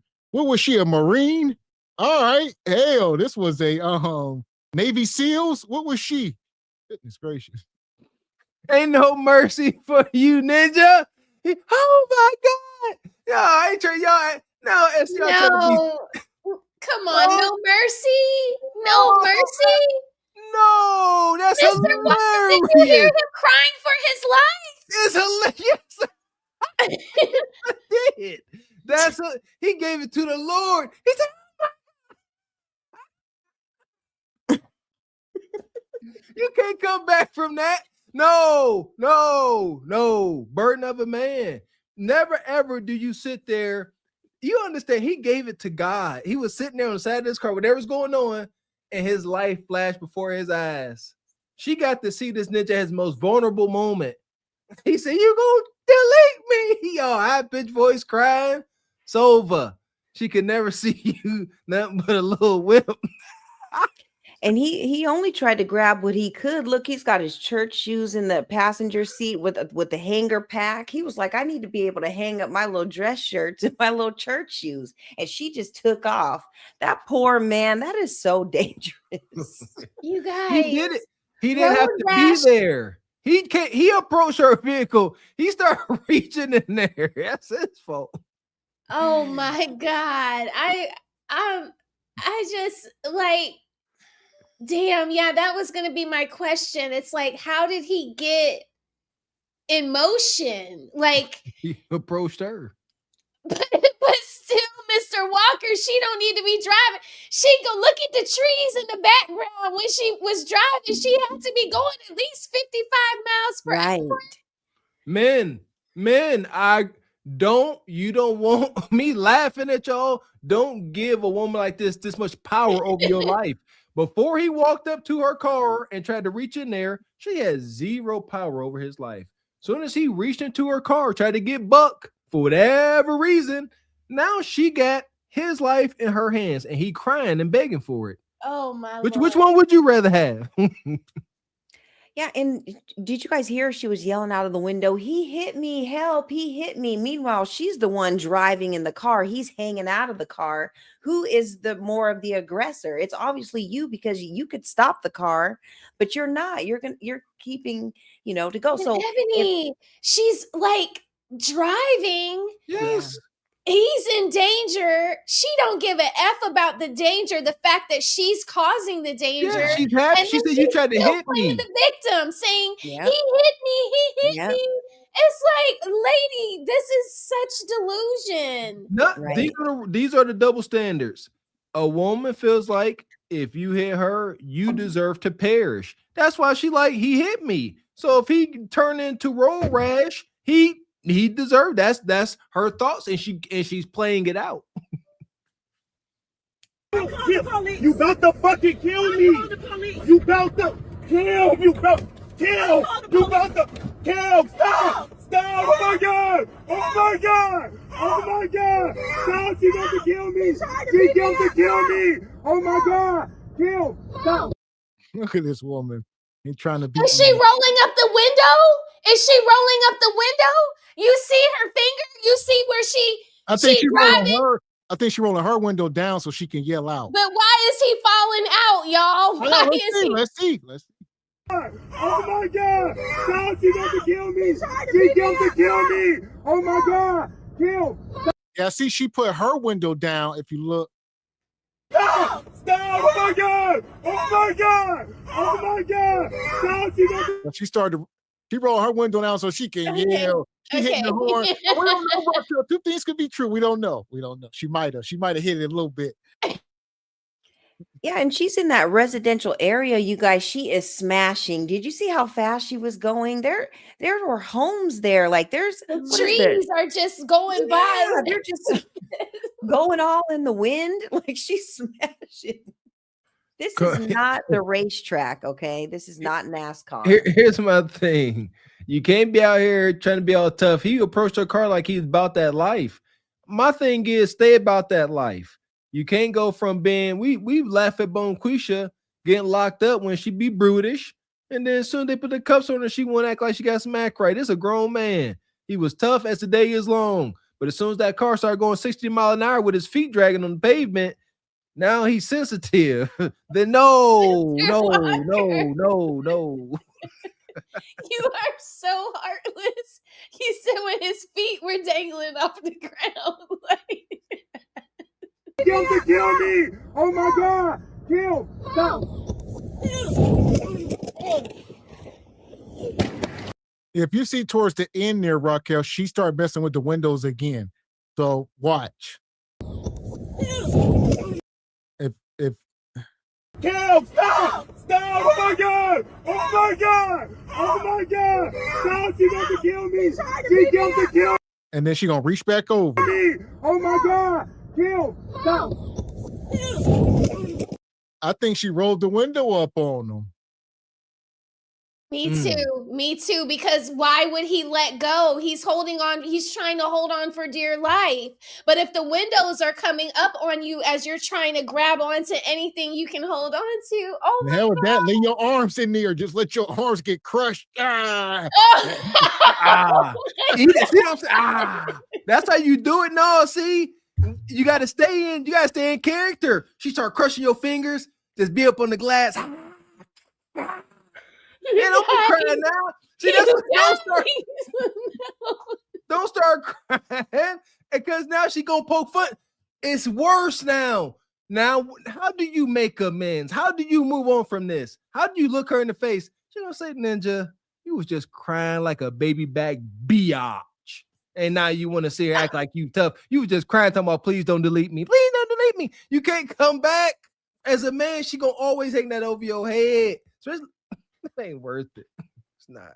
She gonna be like, Ninja, I had you begging for your life. Like that is, yes, we want that, but not while you're dangling out of the window. Wow. We want that.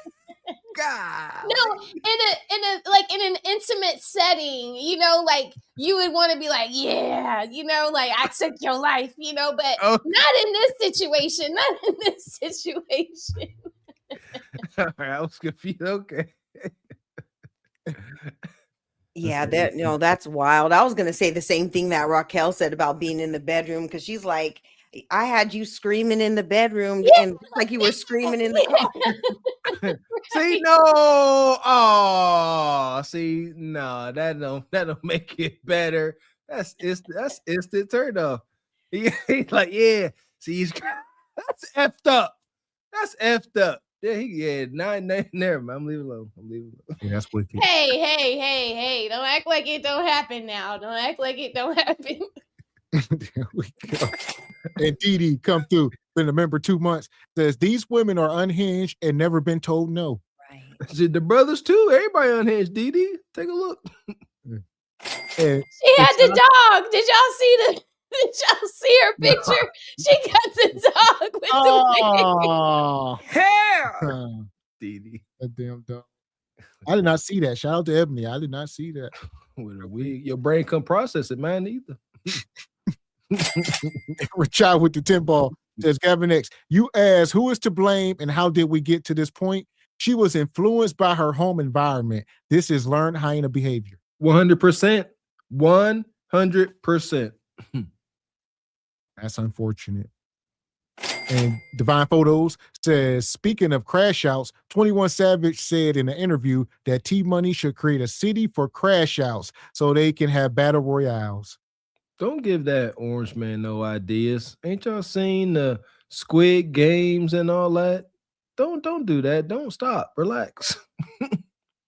That's wicked. And Richard come back says, Raquel, Ebony Dean, you are thinking and speaking rationally. Hyenas don't think rationally. That part. Yeah. Yeah, but they should though. Like we need to give alternatives because this crash out behavior is not it. Terrible. And shout out to Marcel. He dropped $5 in the cash app. He says, Ebony Dean is fire. What about the rest of us? Yeah, Marcel. There's other folks up here. We got feelings. Appreciate you, Marcel.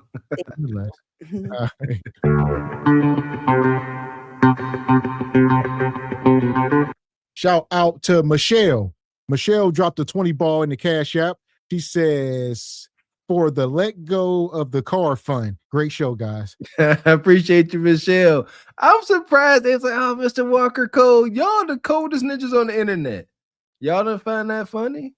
That's all right. Maybe I am a little messed up. I admit that. Pray for him. If he wouldn't have been like crying for his life, like he was like, "You're gonna kill me, Kim. You're gonna kill me." It's like he's really scared for his life. That's what just was tugging at my heartstrings. So his feet was just dangling off the ground. No, it's like it was dangling off the ground at high speed. He was going 55 miles per hour. You know, I done had road rash before. Maybe that's it. So I done been, you know, it's time. I done had road. I done been drugged by a car before. It hurts. It like does. having to clean. But you know what? I I laughed at myself. So I'm fair. I laughed at myself. It was extremely painful, but it was kind of funny. The situation. Oh my Lord. Oh Yeah. my Lord. Okay. Here we go. I'm gonna let this play. I'm gonna let this thing play through, and because it started here, so it started with him getting out his own car, and she pulled up on him. Out at it again. He said she was following him. It's ridiculous. She back at it again. Look, she back at it again. Why are you following? And she in that brand new. That's like a damn Tahoe. So yeah. She in a brand new. Out at it again. It's ridiculous. She back at it again. Look, she back at it again. Why are you following me? Why are you following me? This is crazy. I'm not good. Because for the past weekend. What does that mean? See? He said he been at her house. Why are you following me? Why are you following me? This is crazy. You got I'm not emotional. good. Because what does that mean? He said, why you keep messing with me? You've been at my house for the past weekend. I don't know what the hell y'all doing. He done got out his car. He approached and he reached in trying to do something, probably smack her phone. And she anticipated that he did exactly what she wanted him to do. He reached in that car. She smashed on the gas. She probably was holding him for a second. He probably reached in. She grabbed it. Yep. Come on. Yeah, and fellas, be careful when you stay for the weekend or two, or you post up there and stuff. She starts catching feelings and doesn't want you to leave. So this is kind of the aftermath of what happens. So be wary about that. Always make a distinction between I'm coming over here as a guest, but I'm going home until you guys make something solid, so that there is no confusion. You got to make it clear. Because for the past weekend. What does that mean? Oh my God. Dude, what the fuck? Are you about to kill me? Are you gonna fucking kill me right now? My phone is recorded. You better leave me alone. Leave me the fuck alone. You about to fucking kill me. You about to kill. You about to kill. Stop. Stop! Oh my God! Oh my God! Oh my God! Stop! She wants to kill me! She wants to kill me! Oh my God! Kill! Stop! Oh my God! Oh my God! Why? Why you do? Can you please let me out my room, please? This is fucking ridiculous. Can you please let me out my room? Can you please let me out my room? Right now, she's blocking me in my room. Excuse me. Bro, no. Can you please hear me out? Like I'm. What you mean, no? What do you mean, no? What do you mean? I'm trying to get out. I'm trying to put your stuff in there so you can leave. I'm like, bitch is already set up when I wasn't cheating on you. No, I'm not saying none of that. I just asked you to leave. I just asked you to leave. Just look at this person calling me to fucking make this shit right to tell you that I'm not asked you to leave, bro. That's all I did. That's all I did. It's set in stone that they don't want to be with me because I cheated with you. So can you just? Here they are. The police on the way. Well, can you please hear this man now? I've been telling him to please leave me the fuck alone, bro. Whoa. Jesus Christ. Lord have mercy. The caption says, she got caught cheating in my house and now she's trying to play victim. She's manipulating and gaslighting the hell out of this young man. And then she called a dude that she's supposedly cheating with and said, listen to him. He gonna tell you that he never clapped my cheeks because we rehearsed this already. Tell him what we went over. Yeah, dog, you need to chill. We just cool. I was dropping off some weed, you know what I mean? And that's he was dropping off meat. Men, never, ever, don't ever talk to another man about nothing like this. This is sick work. Don't you grab that phone. Bro. That's my sister. We grew up. We like sister and brother. Abso-freaking-lutely not. She like, look at this all bad. No, it's absolutely no. Just no. Say it's cool. You know what? Don't worry about it. Tell us I've been cheating. It ain't you, it's me. Got it, because it's over. The fact that she trying to hand you a phone and she like, he keep bothering me. Why y'all what the heck? Why this nigga on your phone? Talking about bothering you. He done bothered your Kudakata, and that's okay. That's okay. Go. Right. And with this whole thing, you guys, like, men, don't pick up that phone because whatever he's going to tell you is all cap. But my thing, Bonquisha, is don't have me out here like I'm stalking you, like I'm tripping, to have you around. Like, don't act like I'm just checking for you and you're not checking for me. But you guys, her knees are still ashy from the gok. Her hair is still pulled back. She was just in character 30 minutes ago and got caught up. And this is all bad. But fellas, don't pick up that phone. And women, don't talk to that other woman because you already know what it is. You don't need an explanation. Just get out of the situation. You see them tattoos, forearm tattoos, thigh tattoos, toxic. Shout out to y'all tattoo sisters. Yeah, and a little bit of knock need too. Just a little. I just see a little knock need. A little. Minimal. What you got, Raquel? I mean, them dusty Crocs. Them Crocs are just so dusty. Like, if you're gonna wear Crocs, wear a solid color, and I mean, keep them by the front door, but don't be walking around the house in them. And I mean, I just don't see why anybody is trying to lay up in the house with her, period. But this is good for him. I think that what she's doing is more of a reinforcement as to why he needs to get as far away from her as possible, because clearly her and this guy that's calling on the phone are the ones that are truly in a relationship, not this guy. He's probably the guy that they are both living off of. Like, she probably drives his car when he's at work. So now her and her nug that's calling can ride in his car. And he's probably the person that has, the green, and, the other guy is coming over and smoking that, it's just like, yeah, it's dusty. She's dusty, and I'm glad he's trying to get her the heck up out of there. And this right here is the reason why I say women are better cheaters. Look at this ish. A man, never in a million years, a man can't say, hey, girl, tell her you just bothering me. this ain't what it looked like. That woman on that phone never gonna play that role. She's like bothering you, nigga. You was doing this, and that. But a dudes ain't trying to take that spot. The dude, like, I know she is raunchy. I don't want to be her boyfriend. I want to be the sad dude.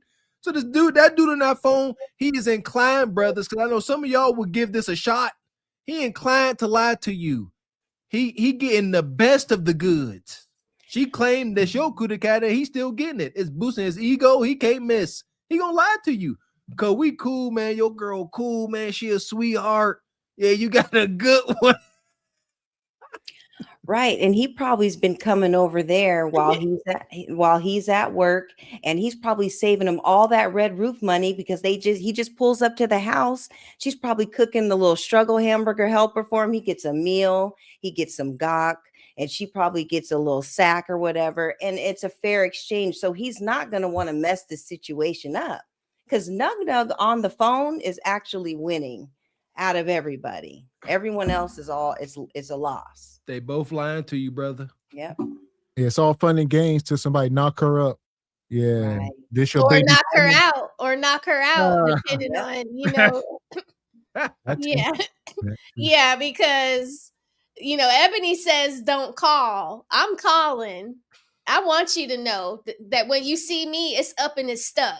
Because, I want you to be on guard. Be on guard. When you see me out here, be on guard, girl. You better have that wig down tight. That glue better be tight, baby. Just a conversation. It's just a conversation.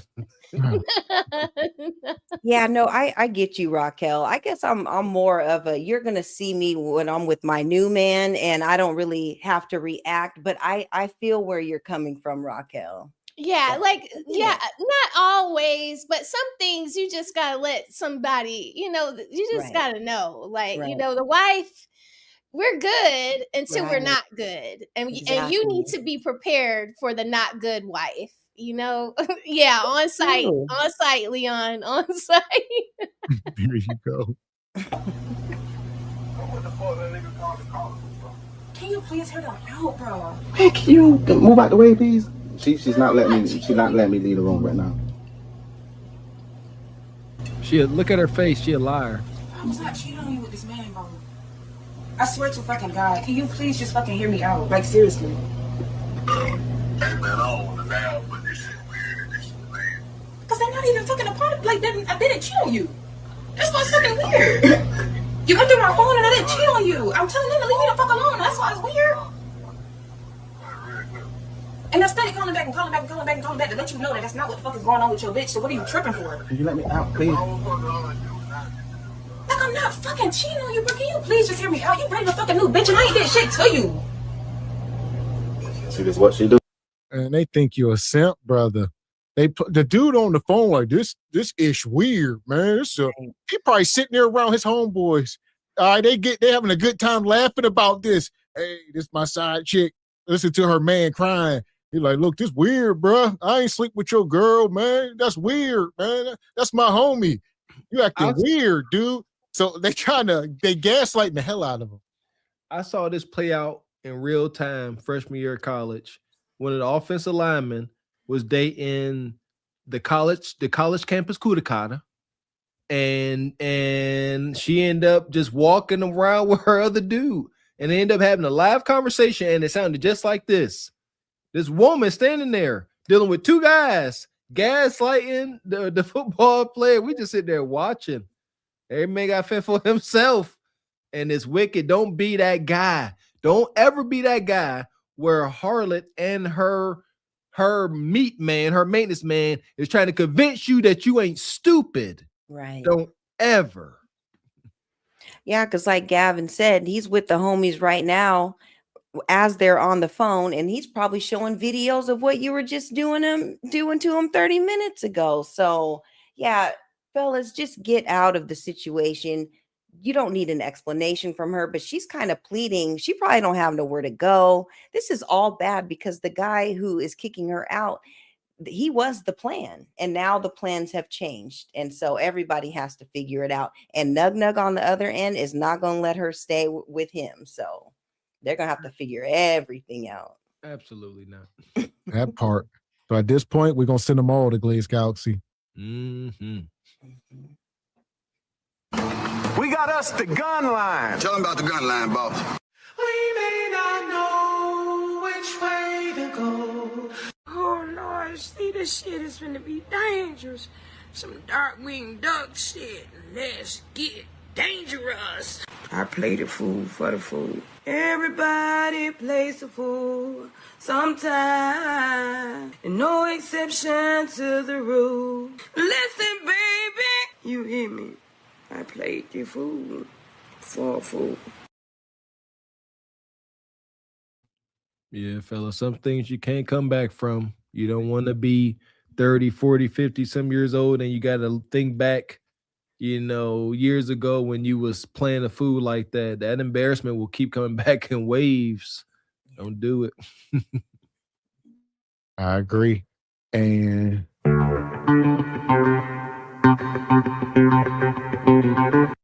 shout out to 3 a.m. Thought Club with the 20 ball. Says, homie is roadkill now. He says, salute to the Canes. Hey, ladies, and salute to the chat. Appreciate you, 3 a.m. He'll be all right. Yeah, he down bad for sure. And shout out to G Honda. He says, for brother Shamar Moore, finding another job, another coaching job, possibility. He says, possibly. Bro already had whites only pies at home. So here we go. Y'all see what G Honda talk about. He says, but just had to crash out. How egregious. So we're going to get into it, I guess.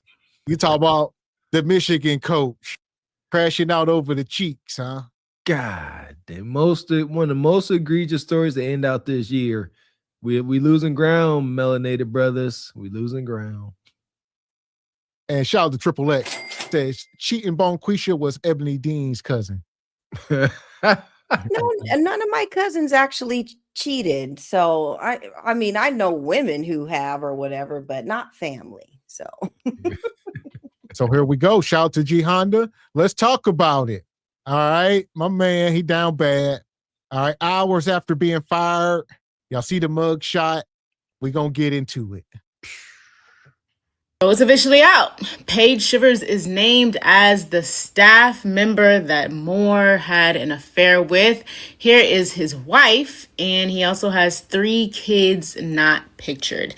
Now, I actually went to school for journalism, so let's just get into the facts before all the commentary. Shivers is the executive assistant to Moore and the daughter of a veteran Chicago Bears scout. She is 24 years old, recent graduate, and she has a rare disease that disables the heart. In my mind, I'm like, was she like, YOLO, I got a disease, I'm not gonna live that long anyway? But let me stop, let me get back to the facts. She knew he was married, obviously, he's the assistant, but she also followed his wife on social media. She also received a big pay boost, and that was a slight flag for the organization. And the crazy part is she's the one that gave the organization the receipts, the emails, the text messages. Now, and there you go. So as we see, my man, hours after being fired, he's taken into custody. We're going to mine through this. We're going to slow walk it. All right. But his assistant, it took him down. Kudakata. That's dangerous, man. I mean, gotta listen here, man. As I believe and I live by, shout out to Kevin Samuels when it comes to meat discipline. As married men, you got to get your ego fixed a different way. Get a boost in turning down Kudakata, huh?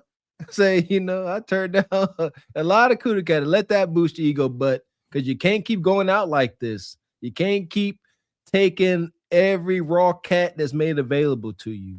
Can't do it. Especially working so closely.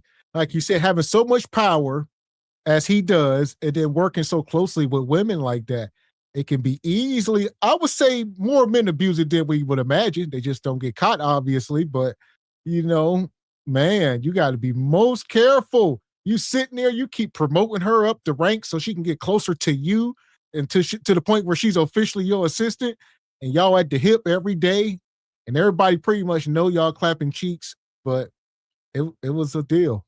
Got to be some kind of trauma bond. I guess she had a heart condition or has one. I see how it happened, but definitely unexcusable. Like, Oh, yeah, absolutely. yeah. But what you got, Ebony? Yeah, I didn't hear about the heart condition and that is unfortunate. I'm sure he, did take a liking into her or whatever. But men, you have to be careful with dealing with women like this because they know at any time they can flip the script, and you have to understand what the real intentions are. And it's not that this woman, she looks like she could be like his daughter's age or something. She looks very young, very impressionable, whatever. You definitely didn't think twice about this whole situation. And they're making a big fiasco about it online. Like I was seeing, like, Black women were like, "Oh, this isn't our fight," or whatever. It's actually not any of our fights because he's made the choices that he made or whatever. But then we kind of dug a little deeper into his background and stuff and learned that he's actually not even from here. So the crashing out and stuff, we, normally, I don't want to be mean or anything, but white women, they come a dime a dozen and they are all over brothers all the time. So it's not like he couldn't have figured out, something with another one. So the fact that he's crashing out over her, it's just kind of giving that he's not really from here. And maybe this was like one of his first experiences with dealing with these type of women or something. I don't know. I agree. I seen like I said, we're going to get into it. I seen the other footage of him. He seems like a more laid back guy. I guess he's like an offensive line coach, different kind of guy. So, he ain't your typical, what you think of a black guy in football, you thinking, a jock, somebody that was doing it. But he's like the other side of things that people don't talk about. Everybody on the team ain't, listening to Lil Uzi Vert or whatever. It'd be a young boy and all that. There's the other side of the team. There you go. Yeah, that college atmosphere is his own little ecosystem. I hear what you're saying, Sister Ebony Dean. Like, he may not be exposed to this kind of carrying on. That college environment is different. And I could see them older coaches. You know what I mean? I remember seeing some of those coaches' struggles in real life.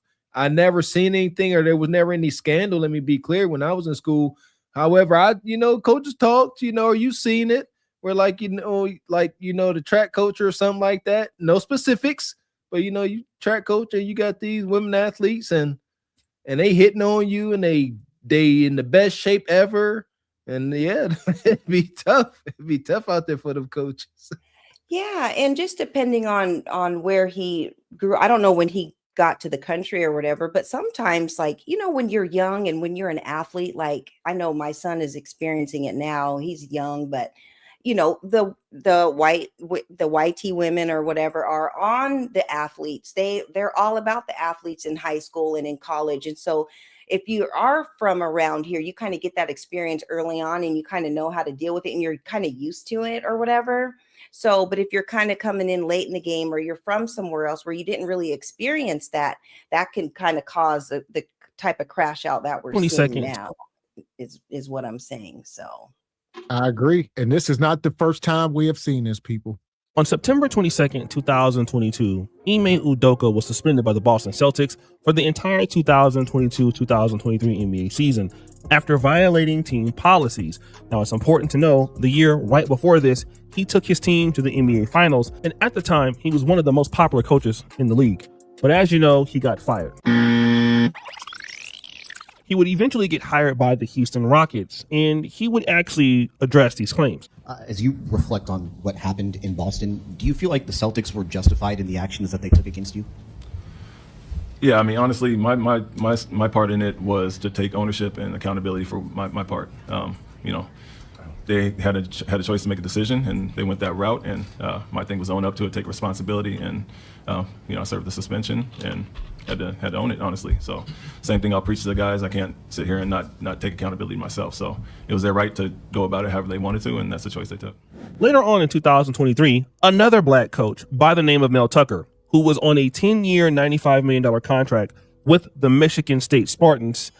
Michigan State fired head coach Mel Tucker today for inappropriate conduct. Tucker was accused of sexual harassment during a phone call with a prominent an activist that he had hired to speak to his team, the university terminating what's left of the 10-year, $95 million contract that Tucker signed less than 2 years ago. Now, in the Ime Udoka case, he lost his job over sleeping with the white woman, despite being married to Nia Long. And Mel Tucker, who has a black wife, stop the show. She actually filed for divorce. He lost his job behind the white lady. And you would think that black men would get the hint, right?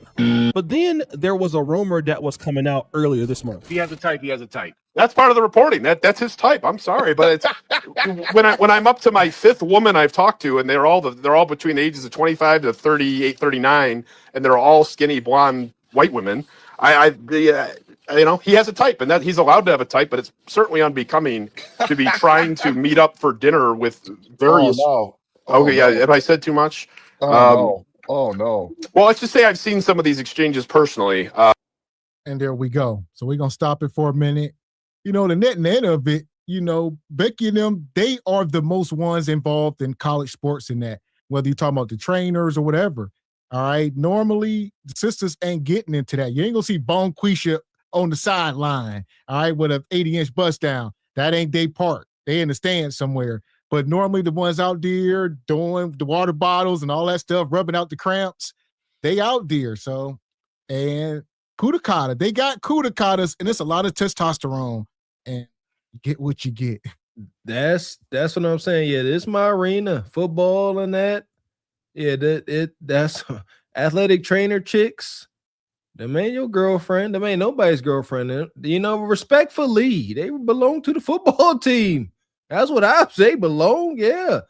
What other group of men on campus gonna match that testosterone? As Gavin X said, is just it is what it is. God dang it. But yeah, Bonquisha wasn't ever on the sideline because being an athletic trainer, you dang near going like pre-med dang near. You gotta learn the body anatomy and all that stuff. It ain't nothing you just gonna play with. You got to study and learn. So yeah, you gotta be serious about it. So what you got, Raquel? These guys were falling victim. A lot of coaches. Like we speaking about the players, but these are coaches, married. No. He's not falling victim because he is the leader of the football team. He is the head coach. So he positioned this Kudakata to be right up next to him because he didn't want nobody else smashing his nice little Kudakata on the side. And he's actually from Kansas. He's American born. And he's played college football. He's not a rookie. He is definitely a part of the football atmosphere. So this wasn't his first rodeo, but G Honda, I don't think that he would be coaching for any other teams because I covered this yesterday and somebody mentioned a great point to me. He got arrested for stalking the lady. He went to her house and he had a weapon. He threatened to hurt her and he also threatened to hurt himself. So I don't think another team is going to pick him up. Maybe if it was just a cheating scandal, like the Ime Udoka situation where it was just him cheating with someone else, right? And I think the lady was also married. The lady was all more mature than this younger lady. I think he was born in 86. So he's not even 40 years old yet. So he's right under 40. She's 24, but she comes from good football stock. Right? Her father or her grandfather is a scout, is an NFL scout, so she's going to be okay. She's going to land somewhere else and she's going to be somebody else's assistant until she becomes a wife and then she won't work anymore. But yeah, his ass, I'd be crying and I'd be worried too because his wife is likely going to take whatever pennies he has left and I wouldn't blame her for it. This is very embarrassing. You not only are you cheating with your assistant, but the entire school knew about it. Everybody was in on it. And then Gavin, there was something else that I'm not really too sure about, but this was in my comments yesterday. He apparently took over this football team from the previous head coach's staff or something, they were in some kind of scandal, and then they all left the school and went to work in the NFL, and then he was left with the team. So people were saying that John Harbaugh. I don't know who that is. Yeah, that's a whole rabbit hole. Yeah. Nonetheless, okay, they were just saying that it could be like a conspiracy where they were trying to set him up and just get him out of there because he lost the Ohio he's a black man. Any black man coaching any sport, they don't want you there. Right. Even Mike Tomlin here in Pittsburgh. Don't matter if you are a black man in anywhere. I don't care if you're in sports. You are a black man in any management or powerful. But that's more of the reason. Not to cheat, not to. I mean, I'm not saying not cheat, but the alumni, the people do not want a black man in charge of anything. We must understand that. So we got to move accordingly. I don't care what you do in life. If you are in charge of something, white folks do not like it. Period. So don't sleep with their daughters and their granddaughters while you're there. Absolutely not.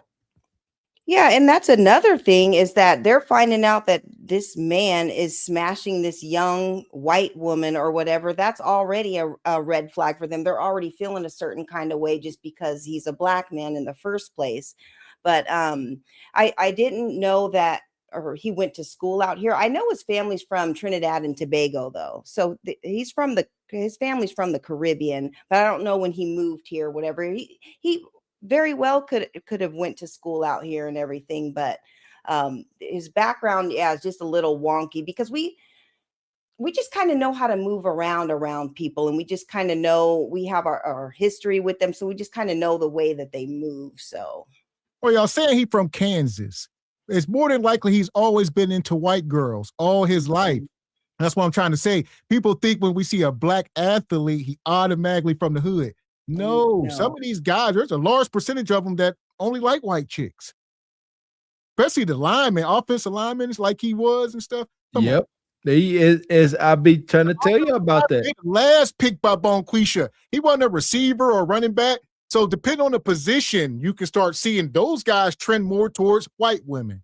That I'm told y'all, the offensive linemen are the more passive brothers. And they tend to end up with white women. But the defensive, the star players, the skilled players, they get the pick of the litter, quarterback, running back, wide receivers. And then the monsters on defense, linebackers, linemen, safeties. And it's a pecking order for sure. But lineman period get the last. You got to be a bad lineman to get a top pick. I think you're channeling your inside voice now, Justin. I think that's what's going on. Well, I can be a little more informal here, but and it's funny because this is one of the callbacks I'm waiting on. It could be any minute, it could be an hour, I don't know, because Michigan they're well aware. Ward Manuel has had multiple conversations with his team up there, athletic director at University of Michigan today. They're very aware of what's going on. They've known what's going on for years with this guy, that's part of the reporting. If you've known about this stuff, why is this guy even here?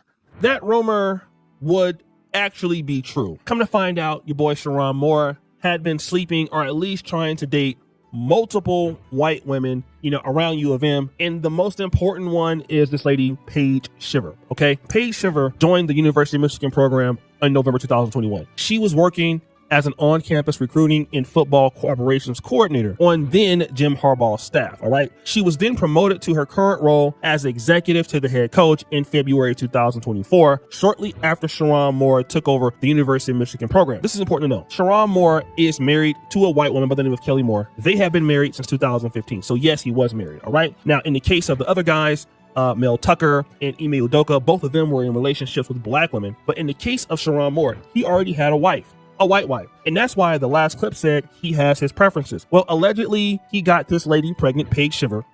They found out that he was sleeping with her. And then guess what? They fired him. Now, after he was fired, allegedly, he broke into that lady's house and there was some other stuff. I'm not even going to deal with that. I'm not even concerned with it. All right. That's for another day. That's not my point of the video. The idea is this man was getting paid $6.1 million a year. The rest of his contract is now voided. He's going to lose that money. Let's look at the reasons that a University of Michigan coach could lose their employment. The university has the right to terminate the employment of the head coach for cause in the event of any of the following. 1, failure of the head coach in material respect to perform the services required of him under this agreement. Conviction of the head coach of any criminal offense involving fraud, conviction of any felony, which he didn't do, all right? Conduct of the head coach which offends against public decency or morality, as shall be determined by standards prevailing in the community, or which results in the reasonable determination of the university could result in material injury to the representation, interests, or obligations of the university or program.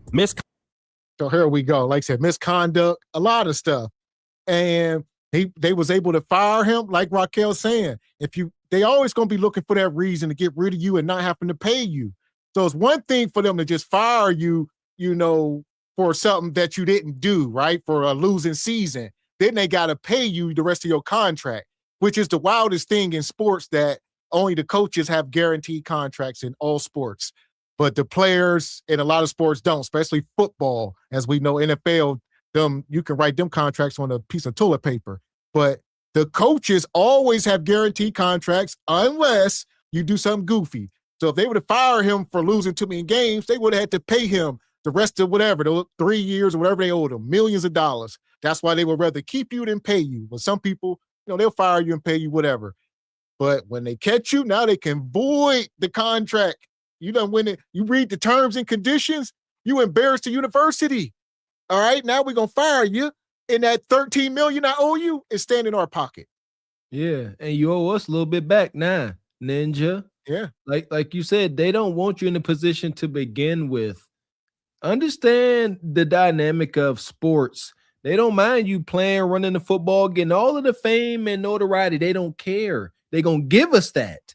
But ownership, actual power, that's one thing I acknowledged, being an athlete, is that you got all these big, strong, warrior-like men, and these frail or blowed out, mostly Caucasian men sitting here just ordering us all around. It's just something I noticed. But yeah, they don't want us in positions of leadership because that's where the true power is. You can run the ball, you can have fame, fortune, but we'll take that too. So it's unfortunate. And we got some super chats here. Shout out to Tony Davis. Appreciate you. Says, this here is where we call a sick diggler. Sick digglers.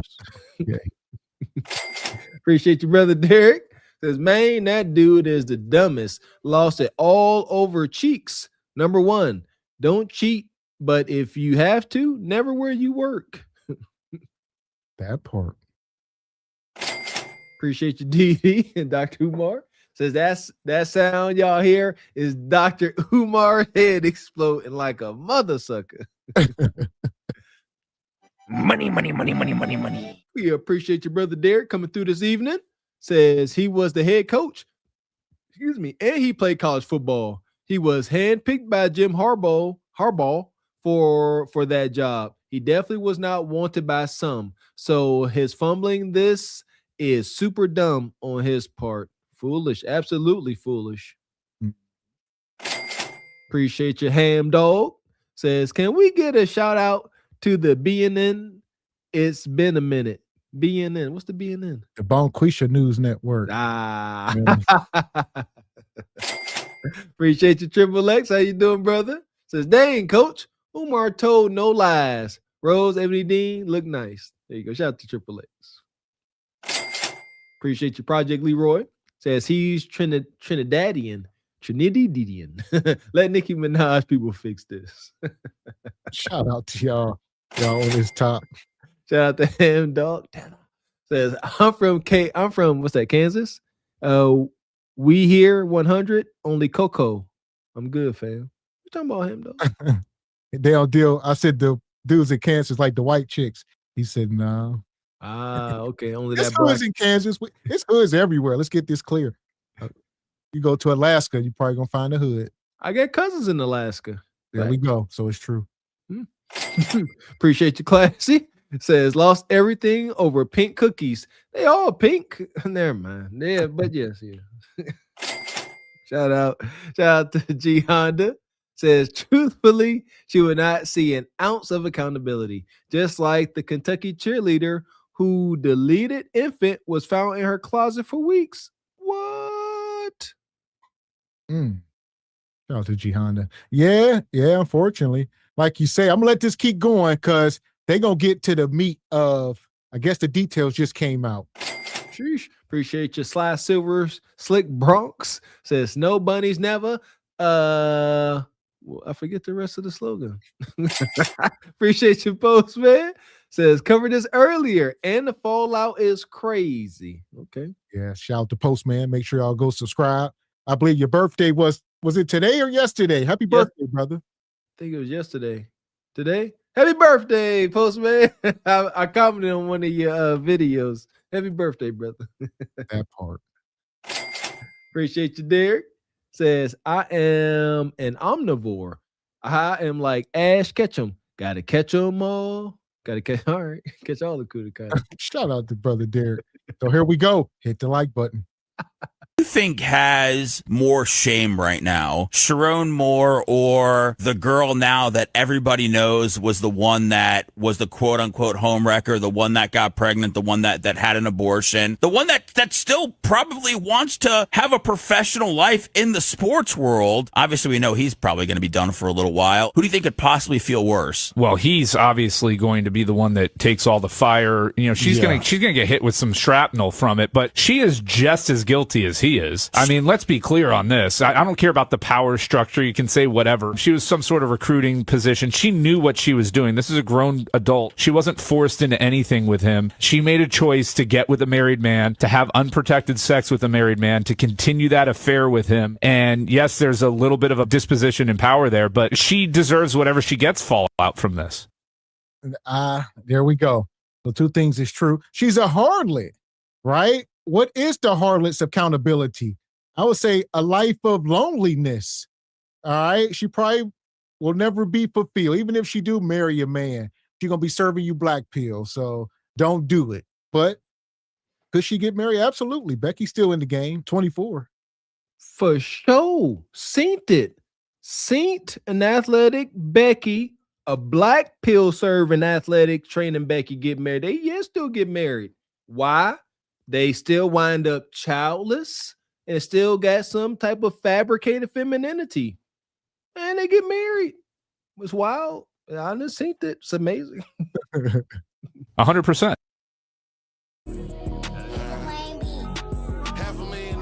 So that's them. They used to come out the tunnel together. She used to be at the games, walking out the tunnel like she was his wife. All right, they just got done that pregame kiss. All right, babe, good luck today. That pregame kiss, go get him. His wife in the stands with the kids and the mistress. Wow, look at Raquel. Raquel, the mistress, walking out, and the wife and kids gotta watch. Man,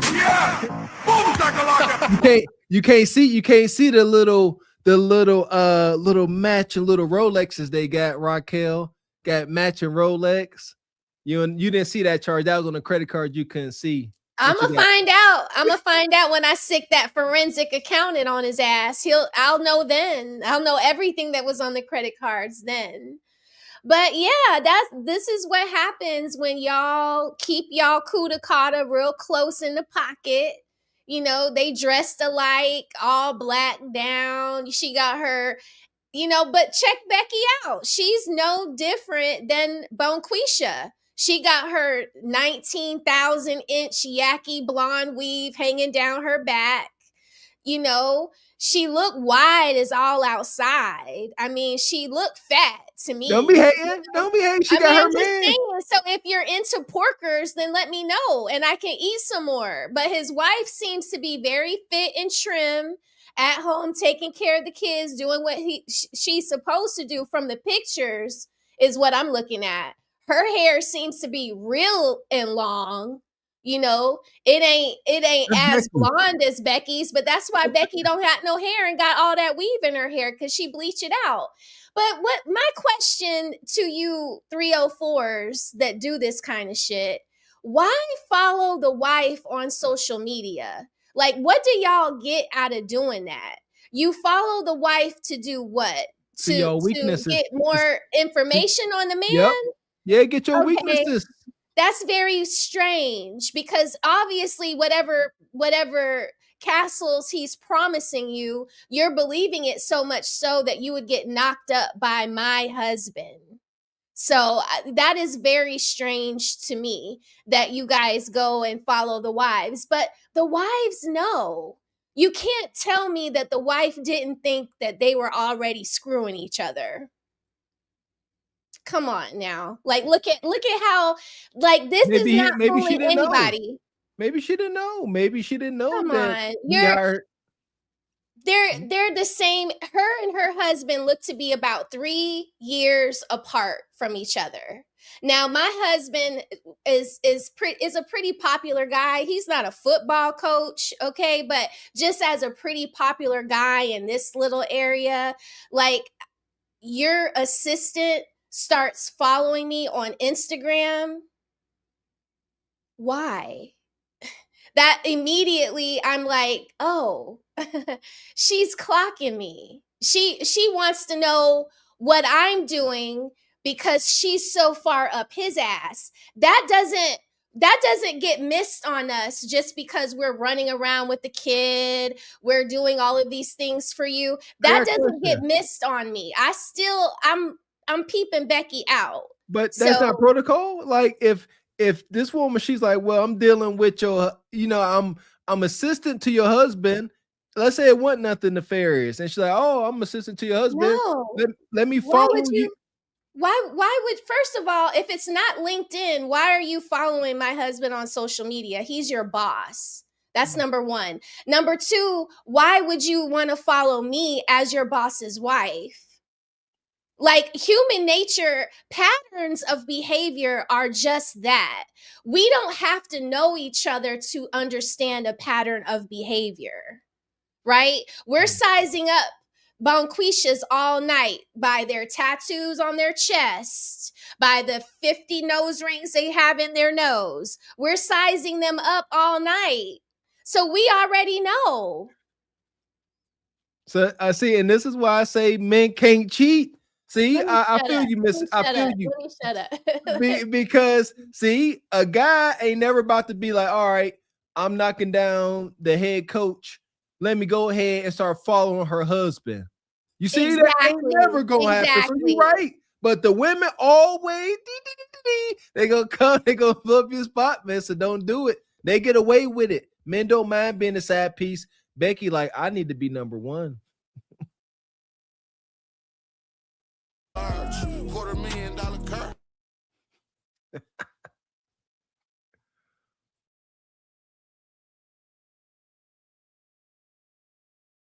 University of Michigan head football coach went from this to this in one day. Let me tell you what happened. Sharon Moore has been a part of the University of Michigan football family for a minute. He helped lead them to a national championship, and when head coach Jim Harbaugh left to go coach in the NFL for the Chargers, he took over his spot. So yesterday, the news breaks that Sharon Moore is fired from being the head coach of Michigan for cause, which means that they don't have to pay him. He signed a 5-year deal with Michigan in 2024 and made over $6 million this year. So that's a big bag he fumbled yesterday. The reason for his firing, he was sleeping with his coworker. And to make matters worse, sorry, let me give you the official text.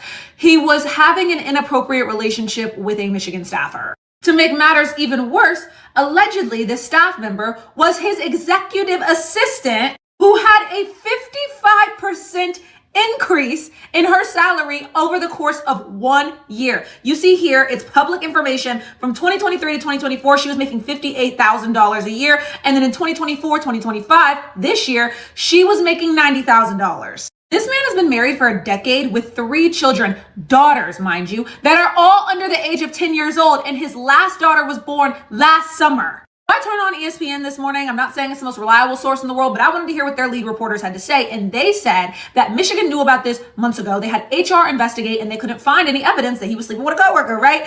Now some damning evidence came into the fold where they had to fire him. Now this part is alleged. Let me say this. All right. What's that?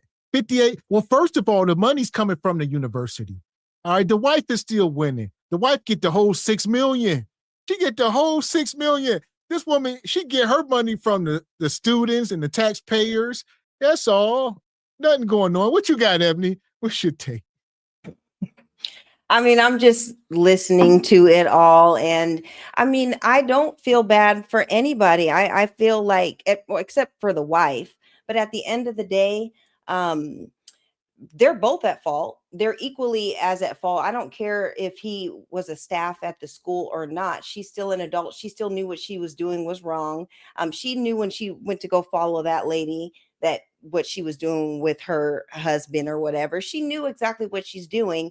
And it will just behoove women in general. If you're in marriages and relationships and all that, you need to be clocking everybody that's around your man, especially while at work. Like if he's, bringing little extra little food or whatever, you just have to listen to the conversations and be very aware of what is going on. And I know that that lady is young and everything, but men, and I'm just saying in general, tighten up, man. If you're going to be moving around all wonky like this, like you're going to fumble a bag. Like I said before, I don't think his people are from here or whatever. He may not have known the situation, but when you're in a position like this, I'm just saying in general, they are going to do whatever to have you fall. I don't know if this was a plan. I don't know what it was, but you need to be on your square at all times when you're dealing with people. And like date whoever you want to. I don't care if they're black, white, whatever,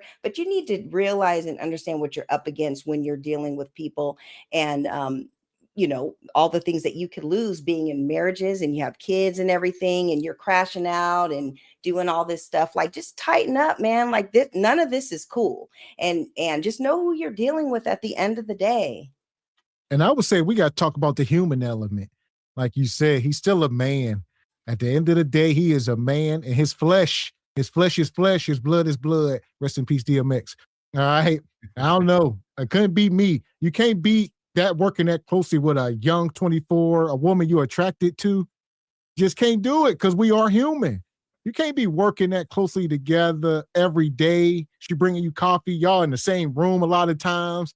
Sitting at, too much going on. Yeah, that's just good luck. Yeah. And I always say, I've said it before, like when it comes to keeping these relationships tight, we all got to do our part in this thing. So men are logical. I done keep telling y'all, a desirable man can't keep going to work and keep turning down Kudakata. No daggone well, the last time he got some, he can't even recall. Let's come on. That's a real thing. This is biblical. When we get together, my body is hers, her body is mine. That's written in the scriptures.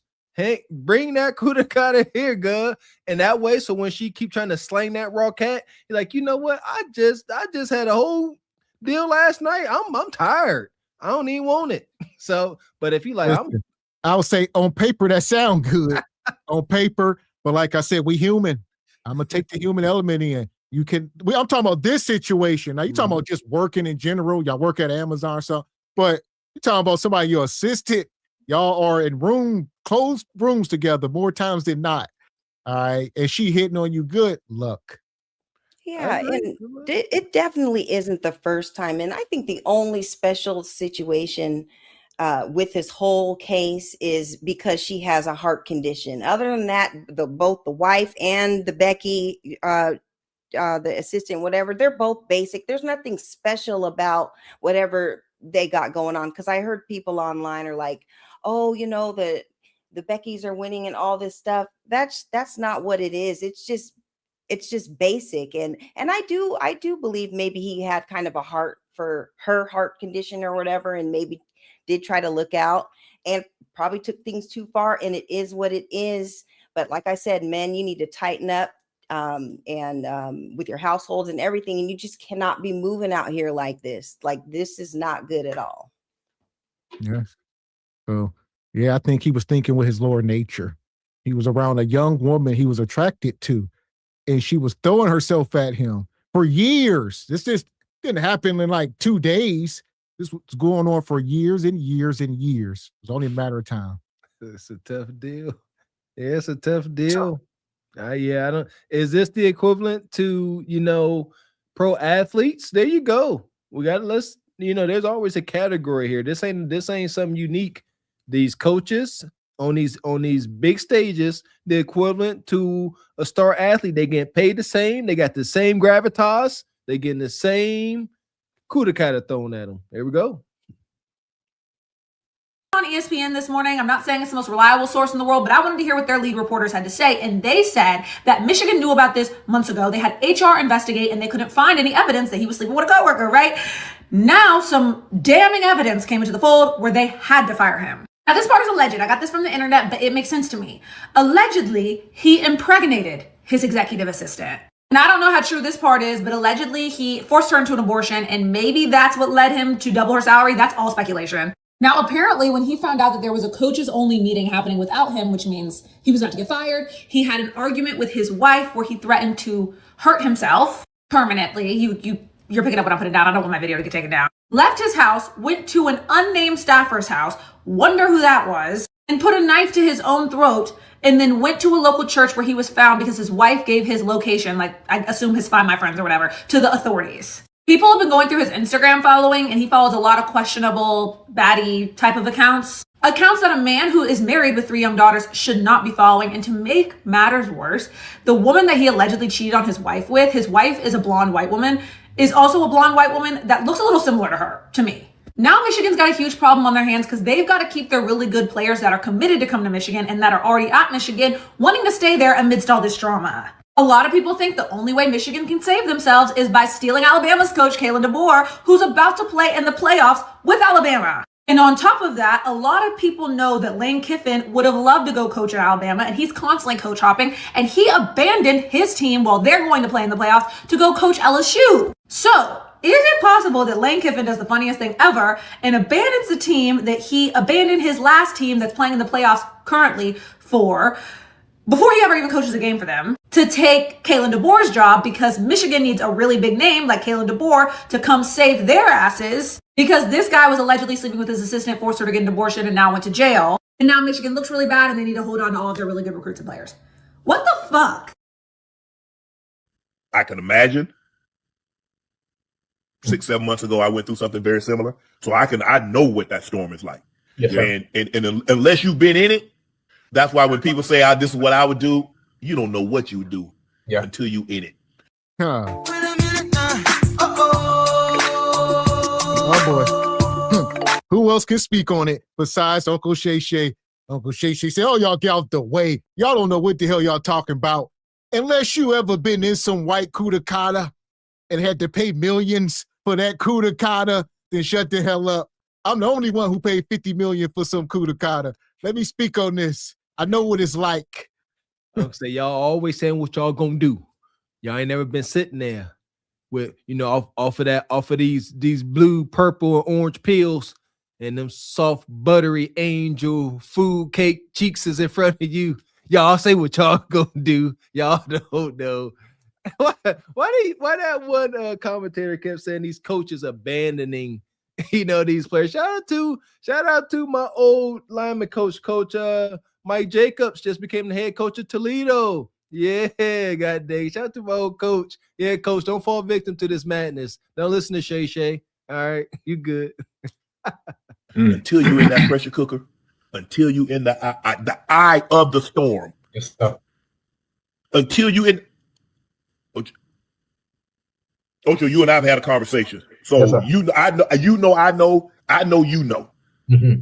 To be in that storm, and to know everybody know everything that you worked your entire life for.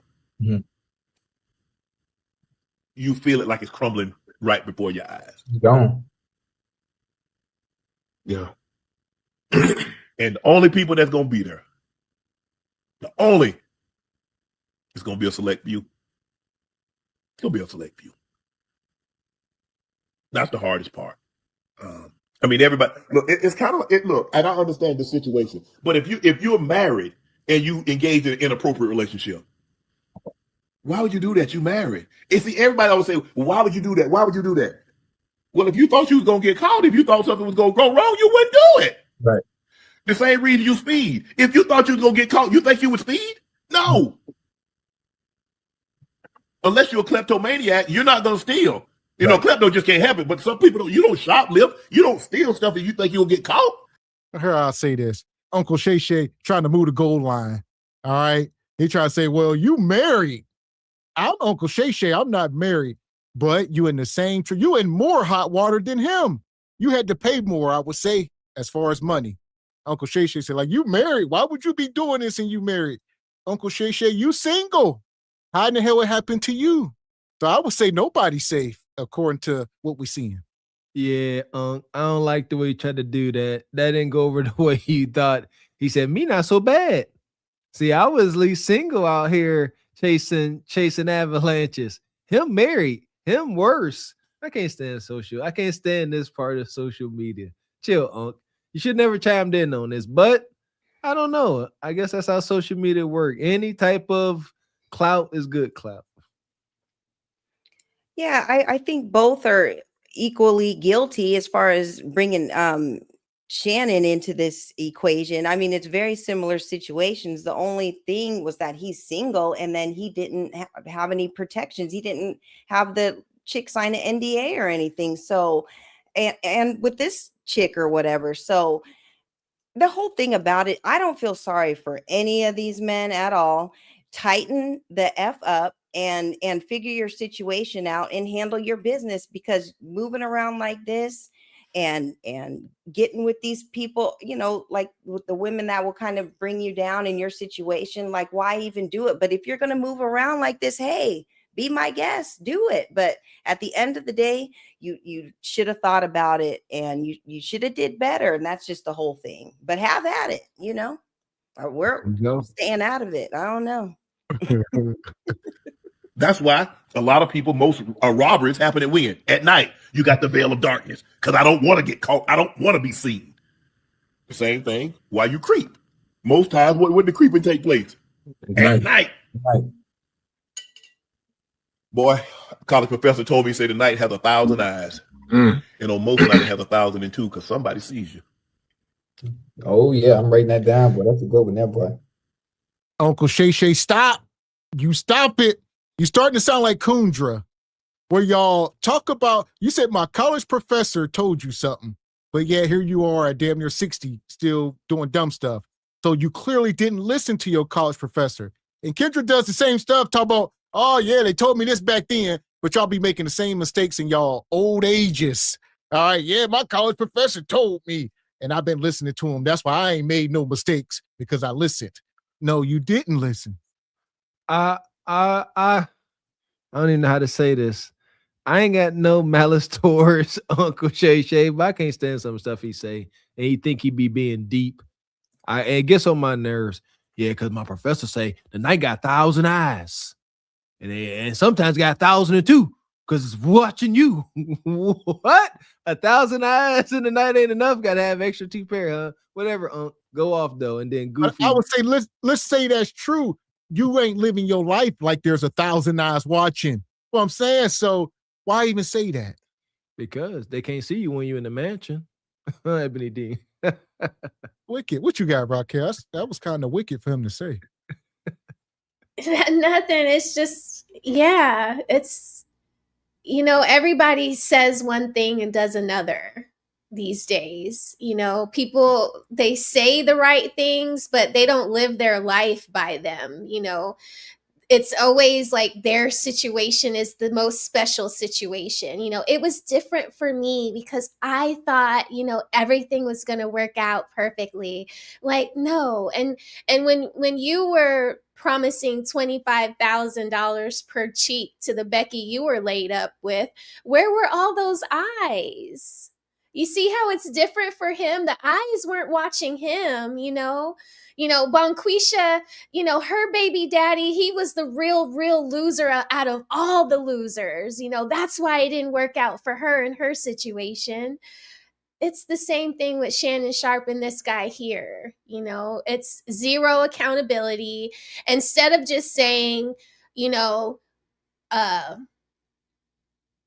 hey, bruh, it's not worth risking your life, you know, and like, be the leader the man needs now, you know, since you just went through this 6 months ago, instead of stepping into the leadership role and giving like some real life advice, he touts some old wives' tale or, you know, proverb from the 1903s. You know, why don't you just tell this man, hey, it's gonna be hard, these people gonna drag you, you know, it's not worth losing your life, it's not worth taking yourself away from your family or going to jail for, you know, you want to reach out to somebody, you want to talk, call me. That we all could have respected that. But when you get up here and you grandstand and you talk about these 1,000 eyeballs in the middle of the night watching you, God is watching you always, whether it's light or dark outside. So that should be your conviction. That should be your bar.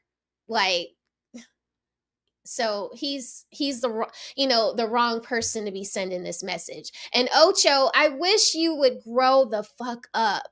You are a grown man, Ocho. Sitting up here writing down this stupid hogwash that this man said. Why does Ocho feel like is it because like me and HQ, you know, like I would let HQ say certain things up here and I wouldn't really go against her because she was my elder and I was trying to respect her? Is that what this is? Because it always seems like he's the little Charlie Brown in the situation with He's a Shannon. hype man. He's I'm about to say that. Get more like a It's Flavor annoying. Flav. Be a man. Be your own man. You don't. You're in business with this man. You can have your own opinions and not have to constantly co-sign everything he said. Oh, I'm gonna write this down. Oh, I'm gonna put that in my notes section in my phone. Oh, I'm gonna get that tattooed on my back. Like, come on, Ocho. Dang, like it's like the lameness, it spills over onto everyone. You know what I mean?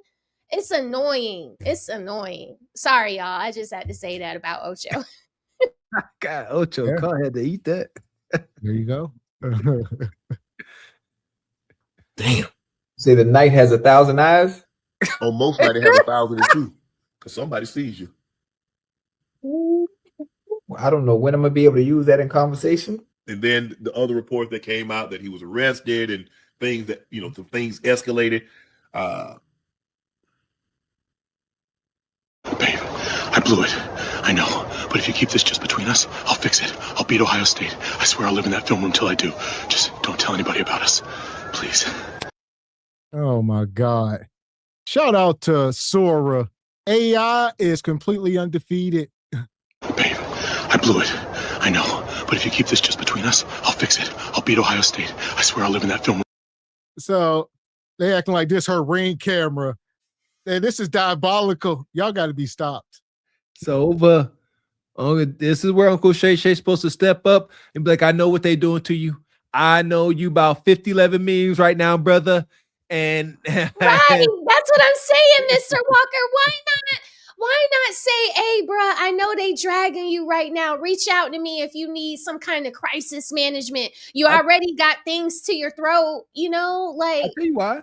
Because it ain't that kind of time. You heard him.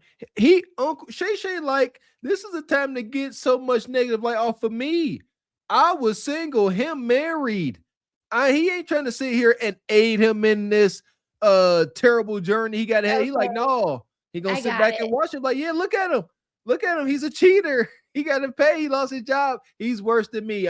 I'm sorry, not sorry, but that's what kind of time he on. He ain't trying to help. And his snow bunnies too. He's like, yeah, he was playing in the snow, but he was married though. Oh, that's foul.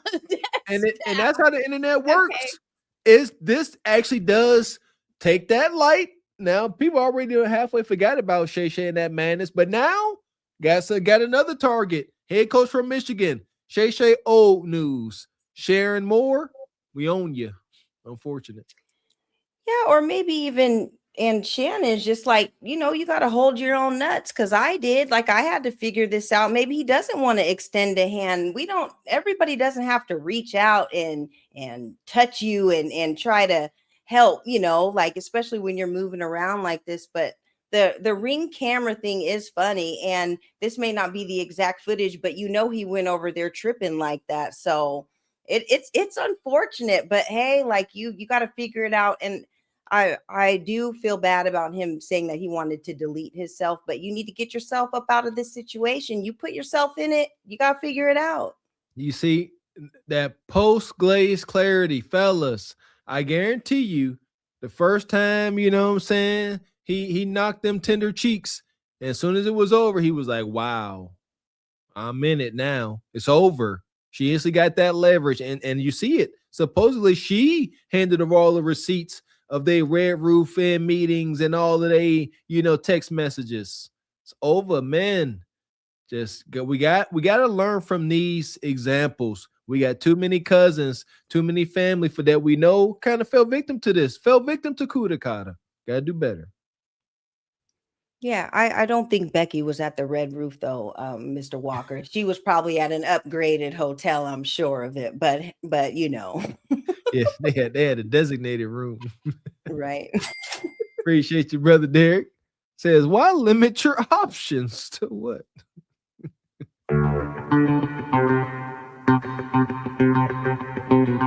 Shout out to Rachel. Better say it 3 times. Appreciate you. Says, salute Ebony and Rose. Honda S. Moore didn't have any D control. He will never get another coaching job.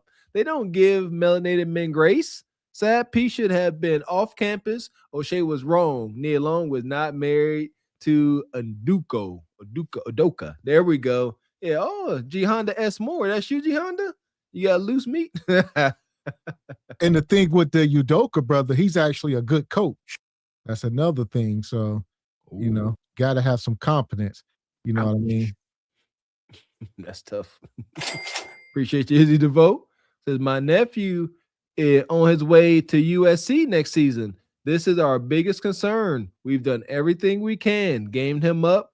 The rest is on him. Protect yourself, man. There you go. There you go. Tell him check out SBC. We'll talk to him. Appreciate you, Frederick Howard. Says, Beck is an internet pocketbook checker. TBAS of any race. 12s in the chat. Bloop, bloop, bussy boppers. What? Bloop, bloop, bloop. Oh, wow. Shout out to Project Leroy. Appreciate you coming through with the 10 ball. Says, greetings, host Ebony and Smell the Roses. They are friends on social media because they are expecting a baby from the side chick. One let them make plans for a blended family. More to love, right? More spelled M-O-O-R-E. Right, Project Leroy. I see you. I feel you. Yeah, they got to figure it out. Be friends, sister wives. Like, I don't know. Y'all are in it. You got to figure it out. There you go. That's wicked.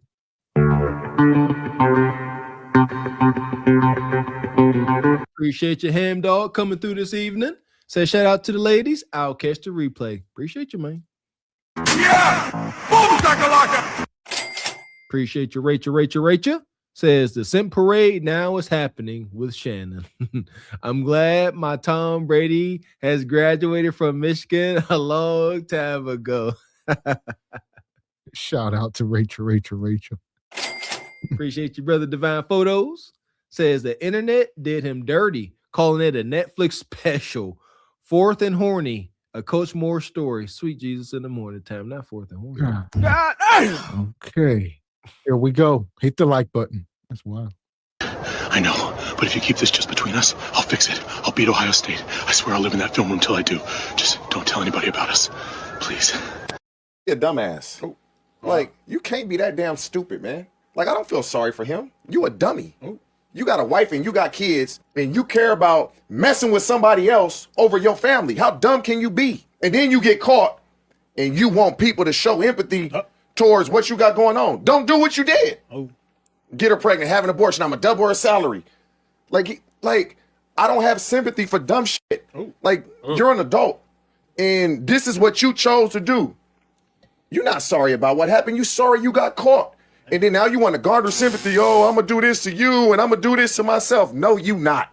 We now know exactly why the Michigan head coach's assistant snitched on him. There are some crazy new details in this case. This apparently all started because everyone on that campus knew about the relationship between Sharon Moore and his assistant, Paige Shiver. They reportedly made it very obvious. So rumors started to spread like crazy, so much so that they got to the ears of the athletic director, Ward Manuel. Manuel then personally questioned Moore and Shiver about their relationship and challenged anyone who brings up these rumors to bring proof next time so that he could fire Moore on the spot. But the rumors got so bad that Moore was advised by the staff not to work directly with Shiver and given the option to either transfer her to another job in the football program or athletic department or fire her. And he chose to fire her. But right after doing that, Shiver went straight to Manuel and said, "Look, I have the proof that you've been looking for." And with that, Manuel fires Moore instead, and that's when Moore drives directly to Shiver's apartment and threatens to take her life. Moore is expected to appear in court for his arraignment today, but let me know what you guys think about. I mean, he's just a fool. So there you go. Everybody knew what was going on. They said, you need to move her to put her in the equipment room or something. He said, no, I'm about to fire her. I think that's better. Let's just get her out. And then she went to the athletic director. All right. Yeah, you been asking? Yeah, I got text messages, all that. We hunching. And then they said, all right, now he fired. And he drove to her house and said, how dare you snitch on me? They say he was grabbing butter knives out the thing. They say he had butter knives ready to end it. You know, not funny, but that's what it's not. But butter knives, what you doing? Relax. It's how I find it. You know, a dark but comical, this is a grown man. He has got the wisdom, the courage, the ambition to rise to a head coach of a D1 program, making millions. He became a millionaire due to his skills. And you fell victim to a young woman. Like, that's embarrassing. And then you crash it. You don't sit there and say, you know what? I'm going to take accountability. You know what?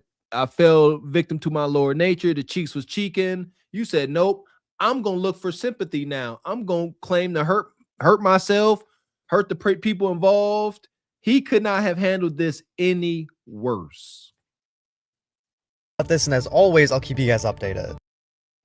As we all now know, defendant was at some point on Wednesday afternoon fired from his employment. He then, at some point soon thereafter, came to her apartment in the address that is alleged in the complaint, barged his way into that apartment, immediately then proceeded to a kitchen drawer, grabbed several butter knives and a pair of kitchen scissors, and began to threaten his own life. I'm going to kill myself. I'm going to make you watch. My blood is on your hands. You ruined my life. And a series of very, very threatening, intimidating, terrifying, quite frankly, statements and behaviors there in that apartment. It was only then, Your Honor, when the victim, she called her attorney and then at some point indicated she was going to call the police, and then he left. And so, Your Honor, while... Look at him. He looks pathetic sitting here. I mean, everything come crashing down. You making millions of dollars. Now you sitting here on deletion watch and all this stuff. And like you say, he went in there like, oh, he trying to delete himself, try to make her feel guilty. Like she was going to pick up the phone and call the school and say, hey, I was lying. That was a joke. Give him his job back. We was just, I mean, come on, brother. Desired outcome. That's why I say it's comical. What was your desired outcome? That, or was she gonna say, you know what? I'm gonna get $1 million of my daddy's money. We can run away and go to Mexico and live off the land. Well, how was this supposed to get better with your antics?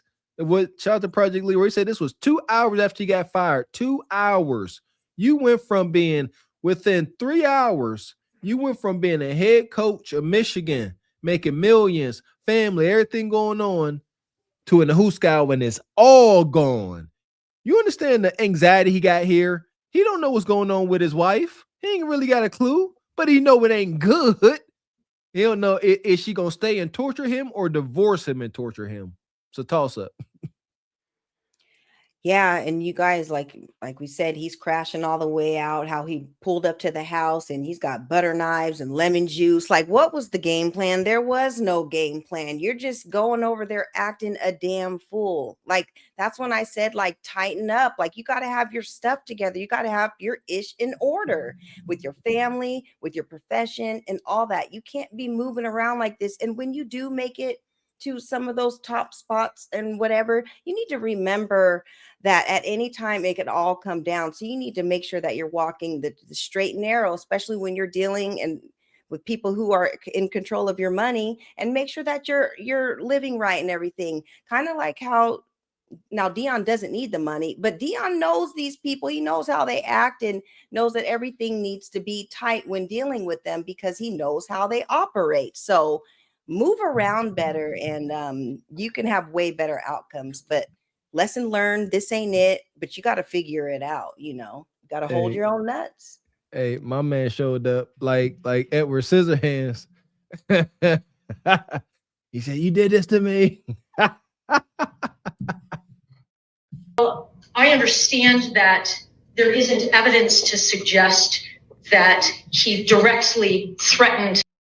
Mr. Moore, could you state your name, please? Jerome Moore. Sir, you are not to use alcohol, marijuana, or any other controlled substance that is not prescribed to you. You are not to possess or purchase a firearm or any other dangerous weapon. You are not to engage in criminal conduct of any kind whatsoever. You may not leave the state of Michigan without permission of the court. Prior to your release, you will be placed on a GPS tether. The named victim in this case will not be placed on the record. You may not have contact with that individual. Are we understood on the no contact and no go-to, sir? Yes, Your Honor.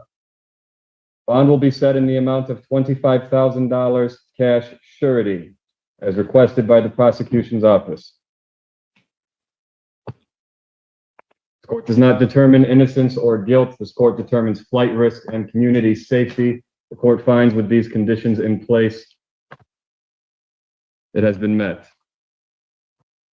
Well, there you go. Which ain't much, a low bond. It's not so much of a criminal issue. It's just, humiliation. You're losing your job. You're losing millions of dollars. You're losing your family, your kids. It's, he ain't really facing no jail time. It's not a real criminal thing.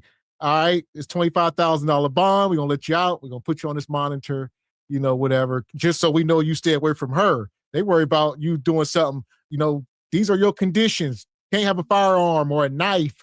You can't even drink alcohol. So if we just show up to your house randomly with your PO and you got, we test you, draw blood, and you got alcohol, you're going to jail. That's against the terms. So now you're going to stay in here until the trial or whatever's over, get more charges. Yeah. Go ahead, Ebony. Oh, I was just going to say, and also because they don't want him to flee back to where his family's from or whatever, because that's an easy cop out too, is he can just get on a plane and go back to Trinidad and Tobago and act like nothing ever happened. So that's another thing too. So that's tough not to be able to bury your sorrows in a bottle of Jack Daniels like he want to do. I know he got to go through this sober. That is even more fortunate. He never had to be here though. Even with all the stuff he did on campus, getting fired, it never had to lead to jail time. See what I'm saying? He brought this upon himself. He should just went home, get scolded by his wife, cry, be a little punk, and just deal with it as it came crashing down. But jail, sentencing, ankle monitors. You see how he made it so much worse for herself. Now that woman, that young woman got parents. She must have got a father and a mom who don't like you so much because of what you just did. It's just all bad, man. And I would say he was just coming into the real money. That's where he's sitting back like he really lost everything. Like he's been an assistant all these years. working, making regular money, 50, whatever, less than 100,000. He wasn't making a lot of money, raising a family, moving all around. Then you finally get the job where they gave him a 5-year contract. So 5 years, 30 million. He just signed it. And now you couldn't even cash in on it. And it's over. So you back to square one. After all this, you ain't got no money, nothing. Your wife gonna take whatever you got. It's over. Listen, I He's don't somewhere coaching Pop Warner or something. Working at Amazon. You be delivering your packages. I don't believe God is that cruel. I believe that, what's the saying? To those that much is given, much is required. This man worked all his time to get to this point, and he came to a coup d'etat in the road, if you will. And all he had to do was say, you know what? I identify how much I've been blessed, how fortunate I am. I'm going to not succumb to my lower nature. That's all this was. And he did. And it got snatched away just as quick. I think that's just we advocate for men now, especially melanated men. But that sounds like just karma. And one thing I will say, football is a brotherhood. So I don't think he will ever get another head coaching position, but he will coach again. He's, that's one thing about these guys, like the hardballs and them. They'll bring him on. He'll be the special teams core. They'll bury him somewhere, make sure he get a check. And they do take care of each other. So it ain't over for him, but he'll never head coach, especially, above high school ever again. And there will be slight conflict. Like he always know who he is. Like Mr. X said, somebody will help him out, but also keep him under their thumb. Heck yeah. He might end up at some D2 school. There you go. It could happen. Yeah, or he can just coach for the little league and deal with the little league moms and stuff, because that's how you were acting. You were acting like, that type. So just do the little leagues. He can bounce back from this, you guys. Like he's going to have to figure it out. He'll probably come out with an apology statement or whatever. But at the end of the day, men, just move around way better and way tighter than this, because this ain't it. You don't want to end up, he lost his both coup d'etats, money, job, everything, family's gone. It's all bad. So yeah, you don't want to be out here like this. So it's unfortunate, but you got to figure it out. And it's all people gone. like this, they end up homeless, on drugs and stuff. I don't wish that on him, but you'll see people like this 20 years from now. They're like, that was the coach from Michigan. It all fell apart. He'd be on Skid Row somewhere. This stuff happens all the time. He went from a millionaire to he's most likely essentially homeless. If his wife is divorcing him, she about to get, he ain't even got a lot of bread though. He ain't even, this is just terrible. I'm sorry, I don't see a silver lining unless he just turns extremely stoic, because he already talking about self-deleting. See, there's too much pressure on his spirit. He already weak. Respectfully. So where is he getting released to? Is he getting released to the house that he has with his wife, or the red roof? Like, where does he live now? And they asked his lawyer that okay. I don't think I have the video handy, but they asked his lawyer that was walking out the courthouse, and he didn't answer. They said, where is he going? Is he going back to their marital home or what? And he said, I ain't going to answer that at this time, but that's a good question. Okay. See, that's most likely not. Yeah, I can imagine that his wife got a whole nother thing. She didn't found out you done went to her house and no, it's over. She not letting him back in that house.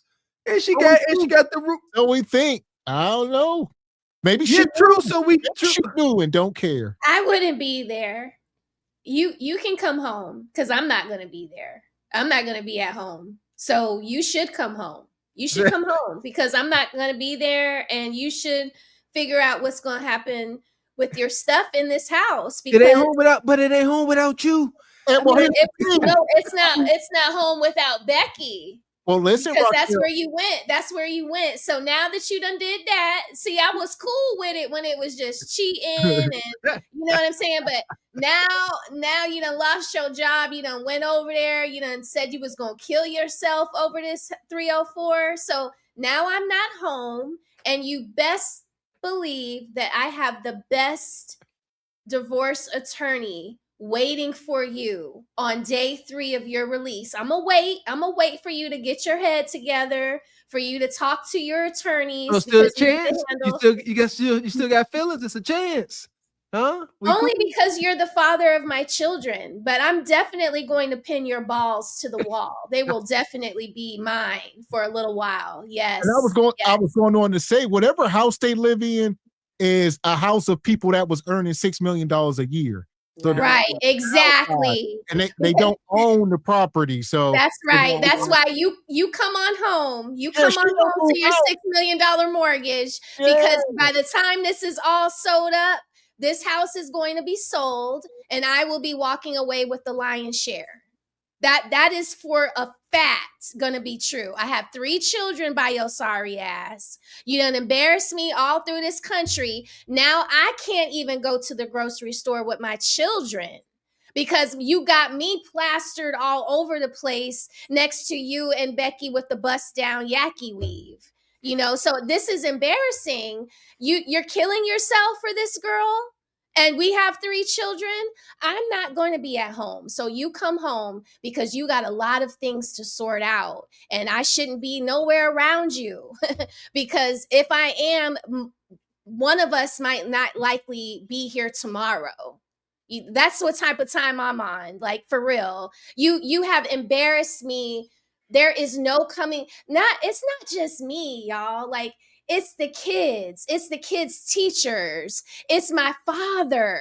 It's my father's peers. It's my mother. It's my mother's. Think of all the people that they were so excited to tell that my husband is the head coach of Michigan's football team. You know that they had a skybox full of family. So you have just wrecked me in front of everybody, the whole entire world. And you think I'm not going to gut your ass? Oh, you will be cut like a fish from your no, for YouTube, no, he will get hugs and kisses. He will get very tight hugs, like Elmira hugs. Madness. Fuck is you talking about? This is Sparta! You got to know when to hold 'em, know when to fold 'em, know when to walk away, know when to hide. You gotta count your blessings. You're sitting at the table. You hear me?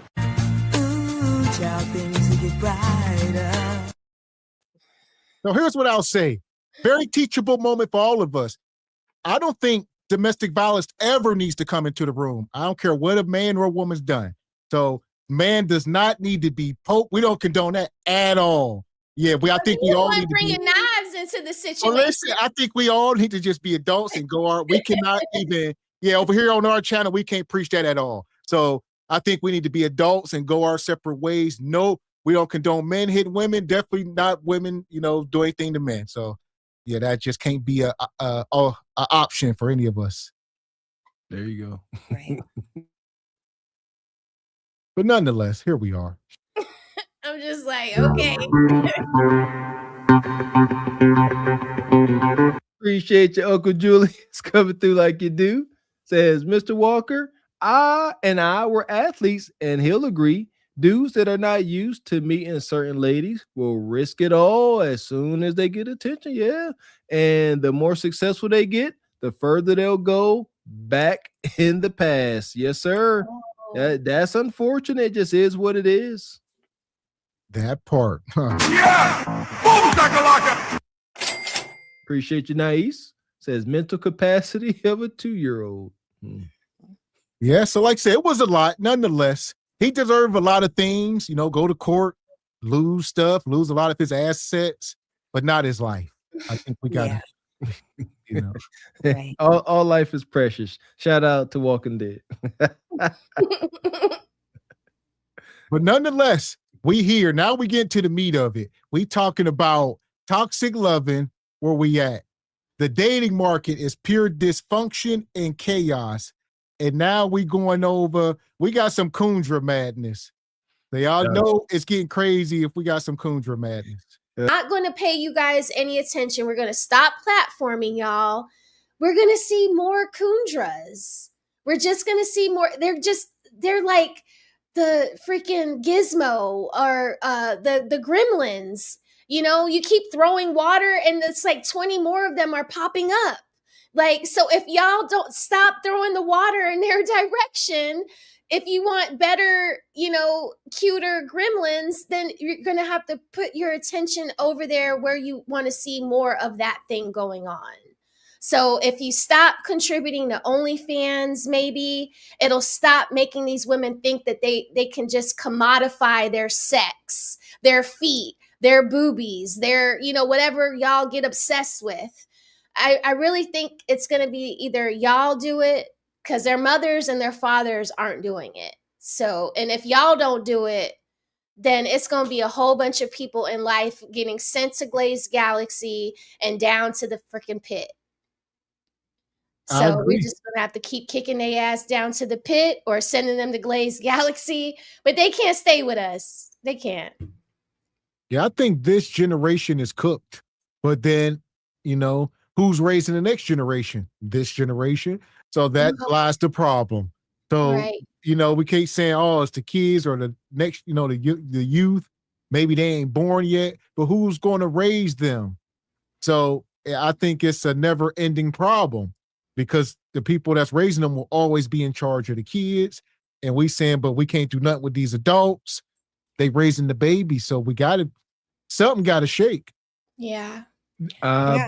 The it's majority, so hard to pinpoint it. Like, where do you start it? Like, I don't know. Start at home. Yes, we do. We start at home. There will be pockets of resistance to the madness, and it starts in the nuclear homes. Plain and simple. Ain't gonna be some overwhelming, you know, horde of folks doing right. No, it's gonna be pockets of resistance, as we have. You know, the other generations, there'll be more. Hopefully, there'll be more, you know, Gavin X's, Mr. Walker's, Raquel Rose, Ebony Dean's, good wholesome folks, Baba T's, Richard Media's, all y'all good folks. There'll be more.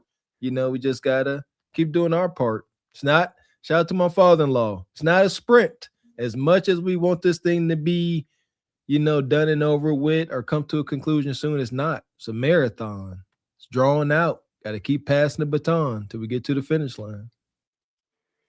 Yeah, and with all the stories and stuff that we covered tonight, we went down some really wild rabbit holes and everything. And I think for me, I just want to focus on the next generation coming up because even if we did fix all the bonquishas in the videos today, I don't want my son going to a bonquisha who was in rehab, like she might have a flashback and might flip on my son again. So we need a fresh blank page where we can have a new canvas and we can work on these newer women coming up because these older bonquishas and all that, they're not going to listen. And all we can do is send the message, and we're only going to take the ones on the journey that want to be there and want to be up under some instruction, point blank, period. And yes, the men, we do need you to be involved in it as well, because you guys do set the standard and everything. And you guys, say what you're looking for and what you're not looking for. So we all have to work together. But as far as like trying to save everybody, I only want to save people who want to be saved, like at the end of the day, because we're really far gone when it comes to a lot of this stuff. Some of the stuff that was even displayed today, it was like, I couldn't even imagine being single right now and dealing with all this chaos. Like I'm praying for all the single people in the world and praying for this next generation coming up. Because I'll tell you guys, I went to my son's game on Thursday, and I'm not even joking. There was a girl who was his age that goes to his school. She had on like the green cat suit like that girl. Obviously her body wasn't done, but she was a little bit blowed out, all the lashes and big old hair, and like she looked like her. And I even asked my son, I was like, man, what's up with her? And he was like, Mom, like look around, there's a lot of girls like that are just super overdone just to come to school. And it's like, man, I see why our kids are feeling the type of way that they do about some of the girls that they're going to school with. They're learning it from home. I don't want my son dating somebody like that. Like, no, you can't bring her home. So we just have to kind of press the reset button, and here's a train. You can come there's a seat for you only if you want to be on here, but this train is called Get Up Under Some Instruction, and we're on our way to just doing better as a people. So I thank you guys for having us up, and it was another great show. For sure. Amen to that. Yeah, god dang it. Yeah. Well, I forgot think what I we're was too going to far say. gone. I think we talked about it before. We need to, take over the education system. So I think that's a big part of it is we need our own schools, because Bonquisha ain't going to teach your kids. And it's going to have to be on campus. Bonquisha, after your kid in about 3rd or 4th grade, send them. You might, you done parenting. It's over. After about 2nd grade, whatever it is, we don't need you no more. Send them to the school. They got like Catholic schools and all that. We going to need our own schools to raise our children in a better way. That's it. And it sounds daunting.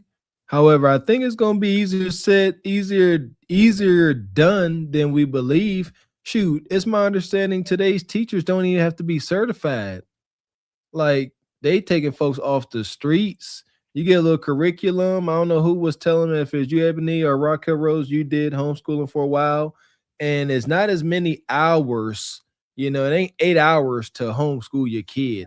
It's a fraction of that. Yeah. And you can do it however you want to do it. And you also gives you time to teach them the things you need to teach them, like, knowledge of self, which is numero uno, because they ain't learning that in school. So yeah, it's a lot that the nuclear family can tackle when it comes to righting these wrongs. Right. Yeah, that's so true. And like I always say, I found you guys on YouTube just scrolling and everything. And like my son even has his friends watching you guys now. So even if it doesn't quite start within the parents, but maybe that friend, like we're in the age of technology. So there's lots of podcasts that are teaching these kids. And believe it or not, they do watch, So I think we have a broader reach to just kind of reach out to young people and just people in general, just kind of look at how our lives changed whenever we started, finding out about Kevin Samuels and everything. We were at an older age and still was able to get some of that game and get up under some instruction. So, but you have to want to learn. You have to want to change. You have to want to hold yourself accountable and, forgive yourself for the things that you kind of put yourself through, and just do better. Like every day in every way, we're just trying to do better. So, yeah. Amen, sister. So we appreciate you ladies coming up here tonight. Thanks for having us. See you all tomorrow at 8 p.m. Don't be late. We'll be in SBC's chat, cutting it up, cutting a rug. I think that's what they say, right? Cutting a rug. Yeah. Per usual.